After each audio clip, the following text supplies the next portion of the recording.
Hello everyone and good morning सभी को। तो आज है 1 अगस्त और आज से हम लोग स्टार्ट कर रहे हैं अपनी जीके की जो डिफरेंट सीरीज़ थी, जो हमने डिफरेंट नामकरण किया था इतना टाइम लेके, वो फाइनली आज स्टार्ट हो रही हैं सारी चीज़ें। अब क्योंकि आज पहला दिन है तो इस वजह से ये बताना ज़रूर मेरा बनता है कि आपकी किस टाइम पे क्लासेस और सारी चीज़ें किस तरह से हम लोग करने वाले हैं। तो ये हम लोग का जो बैच स्टार्ट हुआ है उसकी आज ये पहली क्लास है, जहाँ पे हम लोग स्टार्ट कर रहे हैं पॉलिटी से। अब किस तरह से करेंगे वो थोड़ा ध्यान से सुन लीजिए, लेकिन उससे पहले आपको बता दूँ कि 7 PM पे हम लोग की जो अभी तक क्लास चल रही थी, जिसने कितना तगड़ा रिस्पांस दिखाया CGL और जो बाकी MTS का एग्ज़ाम हुआ, जो कि तगड़ा रिस्पांस कल से CHSL के एग्ज़ाम में भी दिखना चालू हो जाएगा जिन लोगों ने भी सीरीज़ करी है। तो उसी का एक तरह से हम लोग पार्ट 2 स्टार्ट करने जा रहे हैं और वहाँ पे और मॉडिफाइड तरीके से चीज़ों को करेंगे। मॉडिफाइड से मेरा मतलब है, अब देखिए, अब वहाँ पे मैंने भी कुछ एक्सपीरियंस गेन किया होगा। सीरीज़ को जो 51 लेक्चर्स लिए बहुत एक्सपीरियंस गेन किया होगा मैंने भी, तो उस एक्सपीरियंस को मैं फर्दर इम्प्रोवाइज़ करके वहाँ पर चीज़ों को इम्प्लीमेंट करने वाला हूँ जो पार्ट 2 स्टार्ट होगा। ठीक है, तो बस वही है कि इम्प्रोवाइजेशन करते रहना, मेरे को भी और आपको भी। और फिर जो हम लोग की निट्टो सीरीज़ है, या फिर जो BMW बोल सकते हैं, वो निट्टो हम लोग की टेक्निक और BMW सीरीज़ है, बीट मेंस विद विजडम। तो जो निट्टो टेक्निक्स हम लोगों ने सीखी हैं, मतलब अभी सीखी नहीं है, जो सीखेंगे वो हम लोग की सैटरडे और संडे को रहेंगी। क्लियर है? अब यहाँ पे थोड़ी सी, क्योंकि आज हम लोग की पहली क्लास है, तो मैं कुछ चीज़ें आपको क्लियर कर दूँ कि किस तरह से हम लोग चीज़ें करने वाले हैं। आप मुझसे में से ये एक्सपेक्ट मत करिएगा कि यहाँ पे मैं कुछ इधर उधर के, मैं किस तरह से हम लोग चीज़ें करेंगे, रूल्स एंड रेगुलेशंस को थोड़ा सा समझ लीजिए। और सभी को हेलो एवरीवन और गुड मॉर्निंग सभी को, श्रेया, तोमर, सभी लोगों को। ठीक है, कमेंट सेक्शन में रैंडम चैनल की तरह यहाँ पे एक्सपेक्ट मत करिए कि आप कुछ भी लिखेंगे और वो अलाउ किया जाएगा। ठीक है, यहाँ पे सिर्फ जब तक हम लोग पढ़ रहे हैं तब तक सिर्फ आपके डाउट होने चाहिए। कोई फीडबैक है, कोई सजेशन है, वो आप यहाँ पे दे सकते हैं। ठीक है, इधर उधर की आपको चीज़ें नहीं करनी। अब यहाँ पे क्योंकि जो हम लोग का जीके है बहुत वास्ट है। ठीक है, अब क्योंकि पहली क्लास है इस वजह से मैं चीज़ें बता रहा हूँ, नहीं तो डेली हम लोग स्टार्ट करेंगे, एंड करेंगे, डाउट होंगे, ख़त्म होंगे सारी चीज़ें। ठीक है, बातें करेंगे जो हमारे सिलेक्शन के लिए प्रोडक्टिव हो सकती हैं, बस। क्लियर? तो जीके हम लोग का बहुत वास्ट है, it is a very vast subject. अगर हम बात करें तो इतने सारे हमारे हेड्स हैं, पॉलिटी है, ज्योग्राफी है, इकोनॉमिक्स है, हिस्ट्री है, साइंस है। साइंस में भी 3 कंपोनेंट, हिस्ट्री में भी 3 कंपोनेंट्स हैं। इस वजह से बहुत इंपॉर्टेंट हो जाता है। यूजुअली होता क्या, जो मैं ऑब्जर्व करता हूँ, या तो स्टूडेंट के साइड से या फिर टीचर के साइड से, दोनों साइड से, कि इनिशियली तो बहुत अच्छा, क्योंकि अब जैसे फॉर एग्जाम्पल ये चीज़ें स्टार्ट हो रही हैं तो आप भी जोश में। अब जैसे कि यहाँ पे जितने लोग हैं, जैसे फॉर एग्जाम्पल 3000 लोग हैं, and I am 100% damn sure कि धीरे धीरे लोग घटते जाएंगे। वो इसलिए होता है क्योंकि धीरे धीरे एंथुसियाज्म खत्म होने लगता है, क्योंकि ये मूवी नहीं चल रही है कि यहाँ पे पार्ट 2 का वेट किया जाएगा, हो कब आएगा तो हम देखेंगे, नहीं। यहाँ पे धीरे धीरे एंथुसियाज्म गिरने लगता है लोगों का। ठीक है, इस वजह से होता क्या, जैसे फॉर एग्जांपल अभी आप पॉलिटी से हम लोग स्टार्ट कर रहे हैं, तो पॉलिटी तो आपकी बहुत तगड़ी हो जाएगी। यही मैंने भी ऑब्जर्व करता हूँ कि भाई यूजुअली लोग पॉलिटी से ही, जैसे टीचर भी स्टार्ट करते हैं, मैं भी यहाँ पे पॉलिटी से स्टार्ट लेने वाला हूँ। धीरे धीरे जब तक वो साइंस आता है, इकोनॉमिक्स आता है, तब तक आपका वो सब डाउन हो चुका होता है मामला। वो मैं आपसे नहीं चाहता हूँ, और वो किस तरह से मैं नहीं भी होने दूंगा। यहाँ पे ऐसा नहीं कि पॉलिटी में बहुत टाइम लगाया जाएगा, जितना नीडेड है सिर्फ उतना, और उसके लिए हमें शुरू से ही स्पीड मेंटेन करके चलनी पड़ेगी। आपका टाइम ज़्यादा ना लगे, इसलिए मैंने काफ़ी चीज़ें आपके लिए पहले से ही कर रखी हैं। वो चीज़ें ये हैं, उसमें से एक जो सबसे बड़ा मेजर कंपोनेंट है, दैट इज़ नोट्स। और नोट्स कैसे होंगे वो आज आप देख ही लेंगे। जिन लोगों ने भी वो पेड बैच में एनरोल किया उन लोगों को सब प्राइवेट टेलीग्राम ग्रुप और वहीं पे ऐप पे मिल जाएगा, तो वो आप देख लेंगे किस तरह से नोट्स हैं। जिस तरह से PYQ सीरीज़ के लेक्चर 23 तक के नोट्स थे, वैसे आपको मिलने वाले। तो वो आपका एक तरह से जो क्रूशियल, तकरीबन मान सकते हैं 1.5 से 2 घंटे का टाइम, वो यहाँ पर मैं सेव करने वाला हूँ। और जहाँ पर मुझे नीडेड है कि यहाँ पे मैं स्पीड बढ़ा रहा हूँ, तो वो मैं बढ़ाऊँगा, और आपको उससे कोप अप करना पड़ेगा, उससे मेरे स्पीड से आपको मैचअप करना पड़ेगा। नहीं तो इतना जो वास्ट जीके है वो हम कभी कंप्लीट नहीं कर पाएंगे। कंप्लीट कर भी लेंगे तो वही सेम जो अभी तक होता है कि कोर्स तो कंप्लीट हो जाता है, लेकिन जब क्वेश्चन आता है पेपर में तो वो सॉल्व नहीं हो पाता है। वो मैं यहाँ पे नहीं होने दूंगा, बिकॉज मैं यहाँ पे टारगेट करके आया हूँ SSC को, कि भाई SSC में कोई भी क्वेश्चन आएगा, मैं 25 में 25, अगेन 25 में 25, ना तो टारगेट मैं बना रहा हूँ, ना मैं आपको एडवाइस करूँगा बनाने का। टारगेट मेरा ये है कि हर स्टूडेंट जो अभी एवरेज 11 से 12 में लटक रहा है, 15+ में वो जाए। कुछ स्टूडेंट अभी आप आने दीजिए, कुछ ही दिनों की बात है, प्री का भी रिजल्ट आ जाएगा और आपके सामने रिजल्ट होगा कि कुछ लोगों ने वहाँ पे 19-20 तक भी, क्वेश्चंस की बात कर रहा हूँ, क्वेश्चंस सही करके आएंगे नेट में। वो थोड़ा सा लक का भी फैक्टर हो जाता है, लेकिन 15+ लाना कोई बड़ी बात नहीं। वो तभी हो पाएगा जब हम सारे एस्पेक्ट्स को टच करेंगे, कंपोनेंट्स को अच्छे से करेंगे, और वो तभी हो पाएगा जब हम थोड़ा सा स्पीड बना के कर पाएंगे, नहीं तो फिर बहुत टाइम ले लेगा। और बाकी भी सब्जेक्ट्स हैं आपके पास। बस इतना ही मुझे आपको बोलना था शुरुआत में। बाकी जो आप लोगों के डाउट्स हैं, मैं सबके डाउट्स लूँगा, लेकिन कुछ इस तरह से लूँगा। मैं आपको बता देता हूँ, जैसे आज हम लोग का है चैप्टर मेकिंग ऑफ कॉन्स्टिट्यूशन, यानी कि किस तरह से हमारा भारत का संविधान बना, ये आज पूरा चैप्टर है। अब यहाँ पे चैप्टर में जब मैं स्टार्ट करूँगा तो मेजरली मैं क्या करूँगा, पहले मैं आपको पूरा बता दूंगा कॉन्स्टिट्यूशन हमारा किस तरह से बना, ठीक है। वो नोट्स आपके बनते रहेंगे, नोट्स आपको मिल जाएंगे, वो आपको टेंशन नहीं लेनी है, लेकिन अटेंटिव रहना है इस पूरे लेक्चर के दौरान।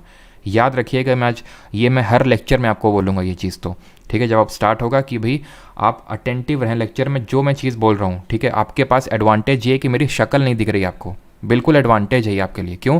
जब शक्ल दिखती तो चेहरे के शक्ल पे थोड़ा सा टीचर के शक्ल से थोड़ा आप क्या हो जाते हो, डिस्ट्रैक्ट हो जाते हो, क्या ना, कि सर ये वो इस तरह से। अब यहाँ पे क्या सिर्फ आपके, ये मैं साइंटिफिकली प्रूवन चीज़ बता रहा हूँ कि सिर्फ आपको ऑडियो जा रहा है, वीडियो एक तरह से कुछ नहीं है। तो आप ऑडियो में एकदम जो भी आपके कान में चीज़ जा रही है उसको एकदम फीड करते रहिए।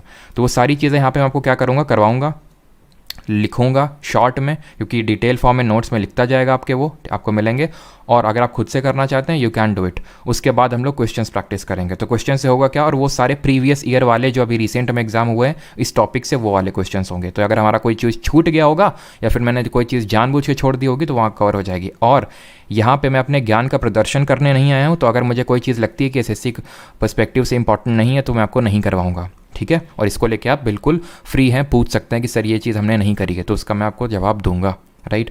तो यहाँ पे मैं क्या करने वाला हूँ, सबसे पहले तो मैं सारी चीज़ें आपको एक्सप्लेन कर दूंगा, फिर मैं आपसे पूछूंगा क्या कोई डाउट है, आप पूछेंगे डाउट, उसके बाद फिर हम लोग क्वेश्चंस आपको सॉल्व करते जाना है, और लास्ट में आपके डाउट लेने के बाद ही जाऊँगा। लेकिन आप ये एक्सपेक्ट मत करिएगा हर बीच बीच में आपसे ये बोलूँगा क्या डाउट है, कॉमेंट पढ़ूंगा, शायरी मारूंगा, ठीक है। ये सब मैं नहीं करने वाला हूँ, लाइक शेयर सब्सक्राइब ये सब कुछ नहीं होगा, ठीक है। इस वजह से अगर मैं चाहता हूँ कि फोकस्ड रहें तो आप फोकस्ड रहें, तभी आउटपुट निकल पाएगा। और ये चीज़ें मैं रोज़ रोज़ नहीं बोलूँगा आपसे। Is that clear? चलो स्टार्ट करते हैं अभी। ऑलमोस्ट कितने मंथ्स में ऑल जीके सिलेबस कंप्लीट होगा? मेरी जो मैंने टारगेट रख रखा है दैट इज़ कि 31 दिसंबर 2022 तक हम लोग सारी चीज़ें रैप अप कर दें। अगर कहीं पे नीडेड लगेगा तो एक्सटेंड करेंगे, लेकिन उसका कोई नहीं है, बिकॉज अगर ये बैच है, अगर ये मैंने एक तरह से आपसे प्रॉमिस किया कि इसके बाद आपको कुछ भी करने की ज़रूरत नहीं पड़ेगी। इसके बाद सिर्फ आपको एक तरह से जो PYQs अटैम्प्ट करने की ज़रूरत है, जो PYQ सीरीज़ चलेगी उसको आपको करने की ज़रूरत है, फिर आपको कुछ भी करने की ज़रूरत नहीं है। Is that clear? अभी स्टार्ट करते हैं। डाउट्स आपके मैं बिल्कुल लूँगा, लेकिन एंड पे, ठीक है। स्टार्ट करते हैं। Indian polity, topic 1, making of the Indian constitution, संविधान किस तरह से बना, ठीक। अब संविधान होता क्या है उसका थोड़ा सा देख लेते हैं। कुछ 2 क्वेश्चन अटैम्प्ट मैं आपको अभी करने के लिए बोलूँगा, उसके बाद हम चीज़ें स्टार्ट करेंगे। सिर्फ 2 क्वेश्चन। पहला क्वेश्चन आपके सामने है, अटैम्प्ट करिए। The dash is a set of written rules that are expected by all people living within the country. Dash लिखित नियमों का एक समूह है जिसे देश के भीतर रहने वाले सभी लोगों द्वारा स्वीकार किया जाता है। रिट होता है, कॉन्स्टिट्यूशन होता है, बिल होता है, फिर डॉक्यूमेंट होता है। क्या चीज़ होता है जो सेट ऑफ रिटन रूल्स होता है जिसको कि देश का हर नागरिक एक्सेप्ट करता है? बताइए। ये बेसिक सा क्वेश्चन है जो आपको आना चाहिए और जो कि आपके प्रीवियस ईयर में ही पूछा गया क्वेश्चन है।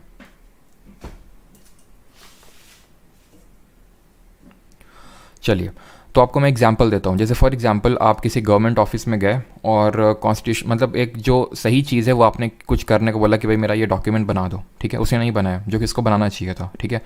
तो आप क्या कहोगे उससे कि लिखित में दो कि हम ये नहीं काम करेंगे। यही तो बोला जाता है यूजुअली, आपने भी तो देखा हो या फिर वीडियोस वगैरह में कि लिखित में दो। ऐसा क्यों बोला जाता है? क्योंकि वर्ड्स का कोई मूल्य नहीं होता है। अगर कोई चीज़ लिखित में होती है तो फिर उसके लिए पूरी तरह से लायबल हो जाता है कोई भी जिसने वो लिखित में दिया है।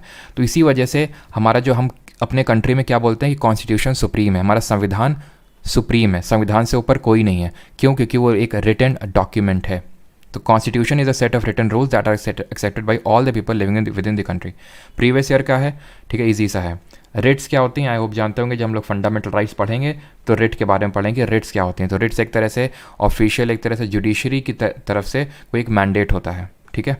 बाकी जब हम लोग फंडामेंटल राइट्स पढ़ेंगे तब वहाँ पे देखेंगे। Question number 2, all the dash countries likely to have constitution. सभी किस तरह के देश जो होते हैं उनमें संविधान होने की संभावना होती है? कम्युनिस्ट, डेमोक्रेटिक, ओलिगार्किक या फिर टोटलिटेरियन? किस तरह के देशों में? कम्युनिस्ट, लोकतांत्रिक, कुलीन तंत्र या फिर अधिनायकवादी? बहुत ज़्यादा टाइम नहीं देने वाला हूँ, एकदम चार्ज अप रहना। जब भी लेक्चर लेने बैठना तो पानी वानी पी के एकदम, ठीक है, एकदम चार्ज अप उससे। तो यहाँ पे अगर बात करूँ कम्युनिस्ट किस तरह के देश होते हैं, अब कम्युनिज्म और डेमोक्रेटिज्म बहुत सिमिलर टाइप लगते हैं। पहली बात तो इसका आंसर मैं आपको बता देता हूँ, आंसर इसका डेमोक्रेटिक होगा। कम्युनिज्म और डेमोक्रेटिक बहुत ही सिमिलर लगते हैं। अब कम्युनिस्ट और डेमोक्रेटिक में अंतर बताना ज़रूरी है, बिकॉज सिमिलैरिटी तो ये होती है कि दोनों ही एक तरह से लोगों को शासन देना चाहते हैं, बट डिफरेंस है। कम्युनिज्म में क्या होता है, फॉर एग्जांपल चाइना, कम्युनिज्म का बेसिक फिलॉसफी ये होता है कि जितने भी सोर्स या फिर मीन्स ऑफ प्रोडक्शन है, ठीक है, मीन्स ऑफ प्रोडक्शन, ये किसके हाथों में जाते हैं। और जो नोट्स भी मैंने बनाने के लिए जिनको बोला है, तो प्लीज़ इस चीज़ का, या फिर जो लोग अपने से बना रहे हैं, इस चीज़ का ध्यान रखिएगा।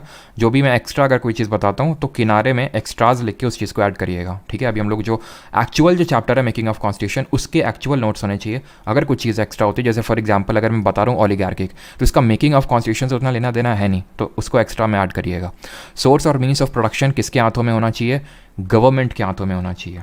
लेकिन डेमोक्रेटिक क्या बोलता है, डेमोक्रेटिक बोलता है कि सोर्स या फिर जो मीन्स ऑफ प्रोडक्शन है, MOP, इतना तो समझ, अभी ये बच्चों की तरह नहीं सर लिख नहीं रहे हो, ठीक है, वो सब नहीं।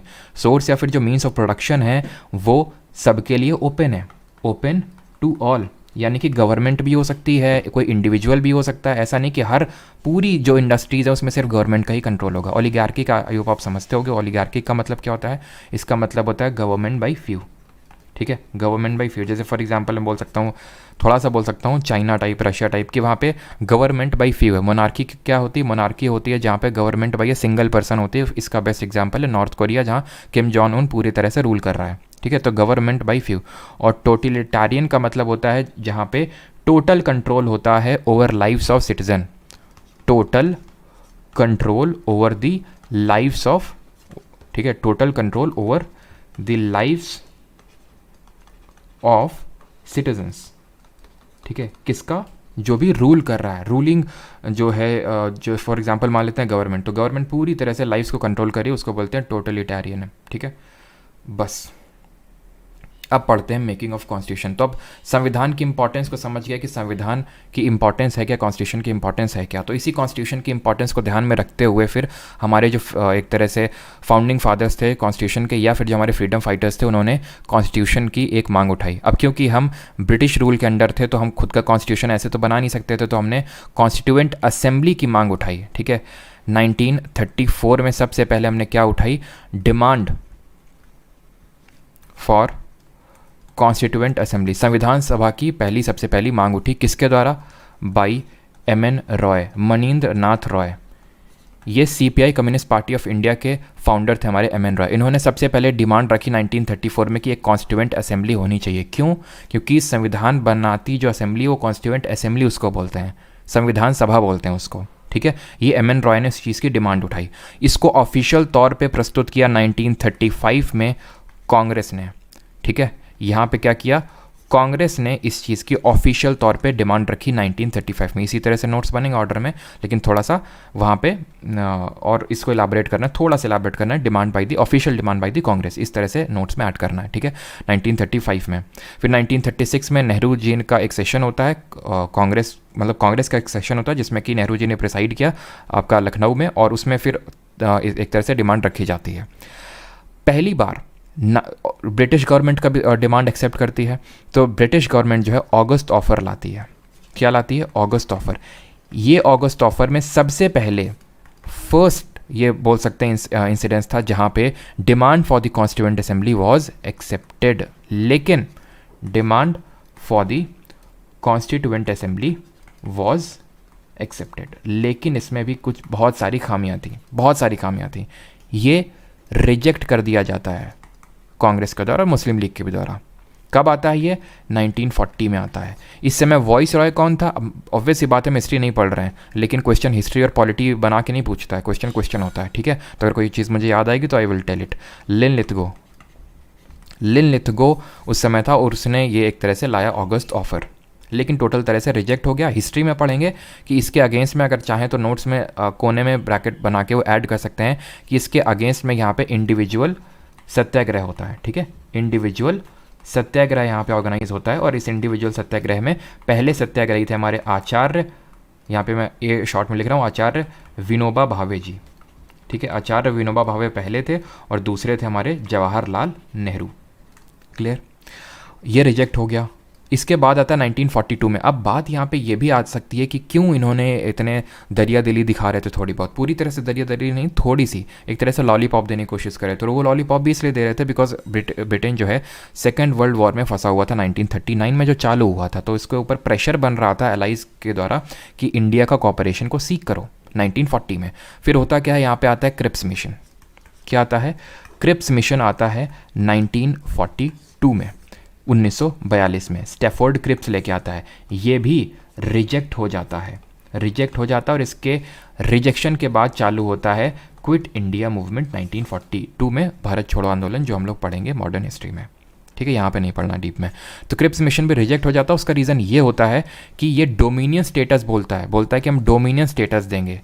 ठीक है, ये हम हिस्ट्री में पढ़ेंगे। डोमिनेंस स्टेटस एक तरह का पूरा हम आपको पावर नहीं दे रहे हैं, थोड़ा बहुत एक तरह से लिमिटेड पावर ट्रांसफर है डोमिनेंस स्टेटस, जिसको कि रिजेक्ट कर दिया। इसी वजह से कांग्रेस ने इसको रिजेक्ट कर दिया, बिकॉज पहले तो ये डोमिनेंस स्टेटस डिमांड कर रही थी कांग्रेस, तब तक इन्होंने दिया नहीं। फिर कांग्रेस ने बोला डोमिनेंस स्टेटस छोड़ो, हमारी मांग है पूर्ण स्वराज। वो हम हिस्ट्री में अगेन देखेंगे। 1929 में लाहौर का सेशन होता है, अधिवेशन, जिसको नेहरू जी प्रिसाइड करते हैं। वहाँ पे बोला कि अब हमारा गोल पूर्ण स्वराज है। ठीक है, अब पूर्ण स्वराज गोल चल रहा था, ये डोमिनेंस स्टेटस दे रहे हैं तो रिजेक्ट कर दिया। मुस्लिम लीग का भाई हमें पाकिस्तान पाकिस्तान, उसका तो बस एक ही राग था कि पाकिस्तान चाहिए। फाइनली होता क्या है, अब फाइनली अगर मैं वर्ड यूज़ कर रहा हूँ तो आप समझ पा रहे होंगे, 1946 में कैबिनेट मिशन प्लान भारत आता है। बनता 1945 में ब्रिटेन में, लेकिन इंडिया अराइव करता है 1946 में कैबिनेट मिशन प्लान। ये कैबिनेट मिशन प्लान में 3 लोग थे। 3 लोग कौन थे? एक तो एवी अलेक्जेंडर थे, एवी अलेक्जेंडर, स्टैफर्ड क्रिप्स, वही क्रिप्स मिशन वाले भैया, स्टैफर्ड क्रिप्स, और तीसरे थे पैथिक लॉरेंस। और ये जो पैथिक लॉरेंस है, ये इस कमीशन के चेयरमैन थे, याद रखना। तो जो जब नोट्स में लिखेंगे तो शॉर्ट में यहाँ पे चेयर डॉट ऐसे करके लिख देंगे तो पता चल जाएगा कि हाँ ये चेयरमैन है। इसने जो एक तरह से प्रोविजंस रखे, इसके तहत ही हमारी एक तरह से कॉन्स्टिट्यूएंट असेंबली का गठन होता है। इसको कांग्रेस ने भी एक्सेप्ट कर लिया, मुस्लिम लीग ने भी एक्सेप्ट कर लिया। बात ही आती है, मुस्लिम लीग का तो एक राग था पाकिस्तान चाहिए, तो किसने पाकिस्तान की डिमांड एक्सेप्ट कर ली? तो आंसर होगा no, it rejected the demand. याद रखना, rejected the demand of Pakistan, rejected the demand of Muslim League to have a separate nation और to have a separate country Pakistan. Reject कर दिया। तो बात ही आती है एक्सेप्ट कैसे कर लिया मुस्लिम लीग ने? इसलिए एक्सेप्ट कर लिया बिकॉज कैबिनेट मिशन में एक प्रोविजन था ग्रुपिंग्स का, group A, group B, group C, इस तरह से ग्रुपिंग का प्रोविज़न था। और ये ग्रुपिंग का जो प्रोविज़न था, उससे मुस्लिम लीग या फिर जिन्ना को लगा कि वो पाकिस्तान निकाल लेगा, और एक्चुअल में निकाल भी लिया उसने। एक तो west Pakistan, east Pakistan. East Pakistan जो अभी प्रेजेंट डे बांग्लादेश आप बोलते हो ना, वो पहले ईस्ट पाकिस्तान होता था। तो इसके तहत अब हुआ कॉन्स्टिट्यूएंट असेंबली का गठन। लेकिन अब वही तो पढ़ना है कैसे हुआ। तो इस कैबिनेट मिशन के प्रोविजंस में अब हम देखेंगे कि किस तरह से कॉन्स्टिट्यूएंट असेंबली के फॉर्मेशन के प्रोविजंस थे। तो इसमें प्रोविजन ये थे, अब प्रोविजन से मैं यहाँ पे लिखता हूँ, तो यहाँ पे यानी कि मैं लिख सकता हूँ कि according to cabinet mission plan, total constituent assembly में, ये कॉन्स्टिट्यूएंट असेंबली लिखता हूँ यहाँ पे मैं, टोटल सीट्स होनी थी कितनी? ठीक है, टोटल सीट्स इसमें होनी थी 389 टोटल यहाँ पे सीट्स होनी थी। ये 389 सीट्स कुछ इस तरह से डिवाइड होनी थी कि 296 आएंगी ब्रिटिश इंडिया से, ब्रिटिश भारत से आएंगी, यानी ब्रिटिशर्स का, ब्रिटिश इंडिया, ब्रिटिशर्स का जहाँ पे डायरेक्ट कंट्रोल है। 93 आएंगी प्रोविंसेस से या फिर प्रिंसली स्टेट्स से, या फिर बोल सकते हैं देसी रियासतों से, प्रिंसली स्टेट्स से यानी कि देसी रियासतों से 93 सीट्स निकल के आएंगी। इस 296 में फर्दर डिवीजन था 292 और 4 में। ये जो 292 सीट्स हैं ये आनी थी गवर्नर्स प्रोविंस में। अभी मैं मतलब बताऊंगा होता क्या है, वैसे उतना डीप में पूछता नहीं है। गवर्नर्स प्रोविंस से निकल के आई थी, और जो 4 निकल के आई थी, ये निकल के आई थी चीफ कमिश्नर प्रोविंस से, चीफ कमिश्नर प्रोविंस से। अब मैं इसका मतलब समझाता हूँ है क्या, इसको लिखने की ज़रूरत नहीं है। 296 में मतलब डायरेक्टली ब्रिटिशर्स का शासन है, और 93 में नहीं है। प्रिंसली स्टेट वो होते हैं जहाँ पे राजे रजवाड़े रूल कर रहे हैं। ऑब्वियस सी बात है, अंग्रेज़ों के अंडर में ही है, लेकिन अंग्रेज़ों ने सोचा कौन एडमिनिस्टर करे, तुम रूल करो आराम से, पैसा वैसे टैक्स वैक्स हमको दे दिया करो और अपना रूल करो। यहाँ पे क्या, ब्रिटिशर्स ने डायरेक्टली गवर्नर को अपॉइंट कर रखा है रूल करने के लिए। और यहाँ पे ये टोटल 11 थी, 11 गवर्नर प्रोविंस थी और 4 आपकी ये चीफ कमिश्नर प्रोविंस थी, और हर कमिश्नर प्रोविंस से, चीफ कमिश्नर प्रोविंस से एक एक सीट निकल के आनी थी। ये एक तरह से आप बोल सकते हो कि गवर्नर प्रोविंस और प्रिंसली स्टेट का बीच का है, कि एक चीफ कमिश्नर को अपॉइंट कर रखा है और वो वहाँ पे रूल कर रहा है। तो इस तरह से ये कुछ सीट्स का डिवीज़न था। आई होप यहाँ तक सभी को क्लियर होगा। मैं एक बार चेक कर लेता हूँ कि ऐसा तो नहीं, क्योंकि बीच बीच में कभी होता है कि बफरिंग या फिर वॉइस का हो जाता है। अच्छा ठीक है, ऐसा कुछ नहीं है। ठीक है, तो 4 चीफ कमिश्नर यहाँ पे प्रोविंस थी। अब यहाँ पे किस तरह से इलेक्शन हुआ था उसको समझिए ज़रा। ये जो थी ना, ये इलेक्टेड थे, ये लोग इलेक्टेड थे। इनकी बात करें, ये नॉमिनेटेड थे। ये इलेक्टेड थे और ये नॉमिनेटेड थे, नामित थे। तो यानी कि अगर ये स्टेटमेंट बन के क्वेश्चन आ गया कि constituent assembly was partly elected and partly nominated, तो बिल्कुल सही होगा। लेकिन अगर ये आ गया टोटली इलेक्टेड, गलत, टोटली नॉमिनेटेड, गलत। अब इसका मतलब क्या होता है? इलेक्टेड का मतलब होता है वोट डाले होंगे किसी ने, उसके थ्रू आएंगे। इसका मतलब है वोटिंग वोटिंग कुछ नहीं हुई, जो वहाँ पर राजा रूल कर रहा है उसने किसी अपने एक प्रतिनिधित्व को भेज दिया कॉन्स्टिट्यूएंट असेंबली में। ठीक है, अब ये लोग क्योंकि उतने ज़्यादा सीरियस थे नहीं, क्या कॉन्स्टिट्यूशन, हमें क्या लेना देना, कॉन्स्टिट्यूशन से डायरेक्टली रूल कर रहे हैं, तो इन लोगों ने ज़्यादा पार्टिसिपेट किया नहीं उसमें। तो ये बात सही होगी कि वो पार्टी इलेक्टेड और पार्टली नॉमिनेटेड बॉडी थी। लेकिन अब पार्टी इलेक्टेड तो थी, लेकिन ये याद रखिएगा कि ये इनडायरेक्टली इलेक्टेड थी। इनडायरेक्टली इलेक्टेड का मतलब क्या होता है? इसका मतलब होता है, देखो 2 तरह के इलेक्शन होते हैं जो आप पॉलिटी में बहुत जगह पढ़ोगे, पार्लियामेंट के इलेक्शंस में, लोकसभा में, राज्यसभा में, वाइस प्रेसिडेंट में, बहुत हर जगह आप देखोगे direct, indirect, direct, indirect. Direct का मतलब होता है जिसको प्रत्यक्ष चुनाव बोलते हैं, उसमें लोग डायरेक्टली जाके वोट करते हैं, यहाँ पे लोगों से लेना देना है। ठीक है, इनडायरेक्टली जो इनडायरेक्ट इलेक्शन होते हैं उसमें क्या होते हैं, लोग डायरेक्टली वोट नहीं करते हैं, लोगों के जो रिप्रेजेंटेटिव हैं वो वोट करते हैं। जैसे फॉर एग्जांपल जब हम पढ़ेंगे राज्यसभा में, तो राज्यसभा के लिए चुनाव हम लोग वोट नहीं डालते हैं, हम लोग लेजिस्लेटिव असेंबली, विधानसभा में हम लोगों ने चुन के भेजे, उन लोगों ने चुनाव चुन के राज्यसभा में भेजे। उसी तरह यहाँ पे क्या था, जो हमारे प्रोविंसेस थी, तो प्रोविंसेस के जो लोग थे, प्रोविंशियल असेंबलीज थी, उन प्रोविंशियल असेंबलीज़ में हम लोगों ने, यानी लोगों ने जो उस समय हुआ करते होंगे हमारे, ठीक है, लोग, वो लोग, उन लोगों ने चुन के भेजा होगा प्रोविंशियल असेंबलीज़ में। उन प्रोविंशियल असेंबलीज से ये 296 लोग निकल के आने थे, जो कि फ्रॉम ऑल कम्युनिटीज़ थी। कम्युनिटीज़ का डिवीज़न 3 बेसिस पे हुआ था, मुस्लिम, सिख, ये कम्युनिटी का division, Muslim, Sikh and general. Hindu नहीं था, मतलब हिंदू थे लेकिन ऐसा कैटेगराइज करके हिंदू नहीं था। मुस्लिम, सिख, और मुस्लिम सिख को छोड़ के जितने हो गए सब आपके जनरल में आ जाएंगे। 1 मिलियन पॉपुलेशन से, 1 मिलियन कितना होता है? 10 लाख। 10 लाख पॉपुलेशन से एक सीट निकलनी थी, ये चीज़ आपको याद होनी चाहिए। और जब ये हमारा इलेक्शन, अब इसके बाद इलेक्शन होंगे, तो ये चीज़ आपको पता होनी चाहिए कि इनडायरेक्टली इलेक्टेड थी, पार्टी इलेक्टेड, पार्टली नॉमिनेटेड थी, और 3 कम्युनिटीज़ थी, इसमें मुस्लिम, सिख, जनरल, और 10 लाख से एक सीट निकलने वाली थी। अब होते हैं यहाँ पे क्या? इलेक्शंस। अब यहाँ पे हम लोग कराएंगे चुनाव। ठीक है, इसको यहाँ से मैं रब कर देता हूँ। चुनाव कब हुए थे, इस पे भी आपके सीजीएल में क्वेश्चन पूछा जा चुका है। तो इलेक्शंस, और अभी हम एमसीक्यू भी देखेंगे, तो इलेक्शंस होते हैं यहाँ पे जुलाई अगस्त, ठीक है, जुलाई से अगस्त 1946 के बीच में। रिजल्ट्स देखते हैं, रिजल्ट क्या है। तो रिजल्ट में यहाँ पे मेजॉरिटी मिलती है हमारे कांग्रेस को। ठीक है, कांग्रेस यहाँ पे मेजॉरिटी सीट निकाल के ले जाती है, इंडियन नेशनल कांग्रेस। ठीक है, इसको मेजॉरिटी मिलती है। लेकिन जो हमारी कांग्रेस थी वो माइनॉरिटी में सिमट के रह जाती है। अगर यहाँ पे अगर आपसे सीट पूछ ले कि कितनी सीट मिली, तो टोटल 208 सीट्स मिली कांग्रेस को। लेकिन जो ये मुस्लिम लीग थी, जिन्ना वाली पार्टी, इसको सिर्फ और सिर्फ 73 सीट्स मिलती हैं, और बाकी की जो सीट्स हैं वो इंडिपेंडेंट वालों को यहाँ पे टोटल 15 सीट्स मिलती हैं। तो 208 सीट्स कांग्रेस को मिली, 73 मुस्लिम लीग को मिली, और 15 जो है इंडिपेंडेंट वालों को मिली। मुस्लिम लीग समझ गया कि वो यहाँ पे माइनॉरिटी में सिमट के रहेगा, और आगे भी माइनॉरिटी में सिमट के रह जाएगा, और उसका अस्तित्व खत्म हो जाएगा। इसने डायरेक्ट एक्शन डे ऑब्जर्व करने की घोषणा करी, मार काट मचवाई, और इस वजह से माउंट बैटन को भेजा गया, जो उस समय गवर्नर जनरल था इंडिया का, और उसने एक पार्टीशन प्लान रखा जिसको हम बोलते हैं माउंट बैटन प्लान, और उससे एक तरह से इनको अलग से पाकिस्तान दे दिया गया। तो ऑब्वियस सी बात है, अब जो हमारी जो 389 सीट्स थी, अब वो 389 नहीं बचेंगे, क्योंकि अब वो पाकिस्तान खुद का अलग अपना कॉन्स्टिट्यूएंट असेंबली बनाएगा, खुद का अलग से कॉन्स्टिट्यूशन बनाएगा। तो now after Muslim league, after the Muslim league boycott, मैं बोल सकता हूँ after the Muslim league boycott, जो सीट्स बची, ठीक है, जो रिमेनिंग सीट्स, ठीक है, जो रिमेनिंग सीट्स बची वो कितनी रही? 299। ठीक, पाकिस्तान अलग, भारत अलग। अब भारत की कॉन्स्टिट्यूएंट असेंबली बैठेगी ये मान के कि गंदगी गई अब यहाँ से, अब एटलीस्ट जितने लोग हैं सही लोग हैं। अब यहाँ पे होती है फर्स्ट मीटिंग, ठीक है। अब यहाँ पे होगी first meeting of our constituent assembly और अब बनना चालू होगा हमारा देश का संविधान। तो फर्स्ट मीटिंग यहाँ पे 9 दिसंबर 1946 को 1946 को 211 मेंबर्स इसको अटेंड करते हैं, मस्त नहा धो के आते हैं संडे को, ठीक है। तो 9 दिसंबर 1946 को फर्स्ट मीटिंग होती है। बस 4 दिन बाद ही 13 दिसंबर को नेहरू जी कुछ लेके आते हैं। वो क्या लेके आते हैं? ये लेके आते हैं ऑब्जेक्टिव रेजोल्यूशन, जिसको बोलते हैं उपदेश प्रस्ताव। तो 13 दिसंबर 1946 को Nehru ji moves objective resolution, जिसको बोलते हैं उद्देश्य प्रस्ताव। ये आपका उसमें लिखा रहेगा नोट्स में, चिंता ना करिए, ठीक है। समझते जाइए। 13 दिसंबर को, यानी कि फर्स्ट मीटिंग 9 दिसंबर को ही और 4 दिन बाद 13 दिसंबर 1946 को ऑब्जेक्टिव रेजोल्यूशन को मूव कर देते हैं। What is objective resolution?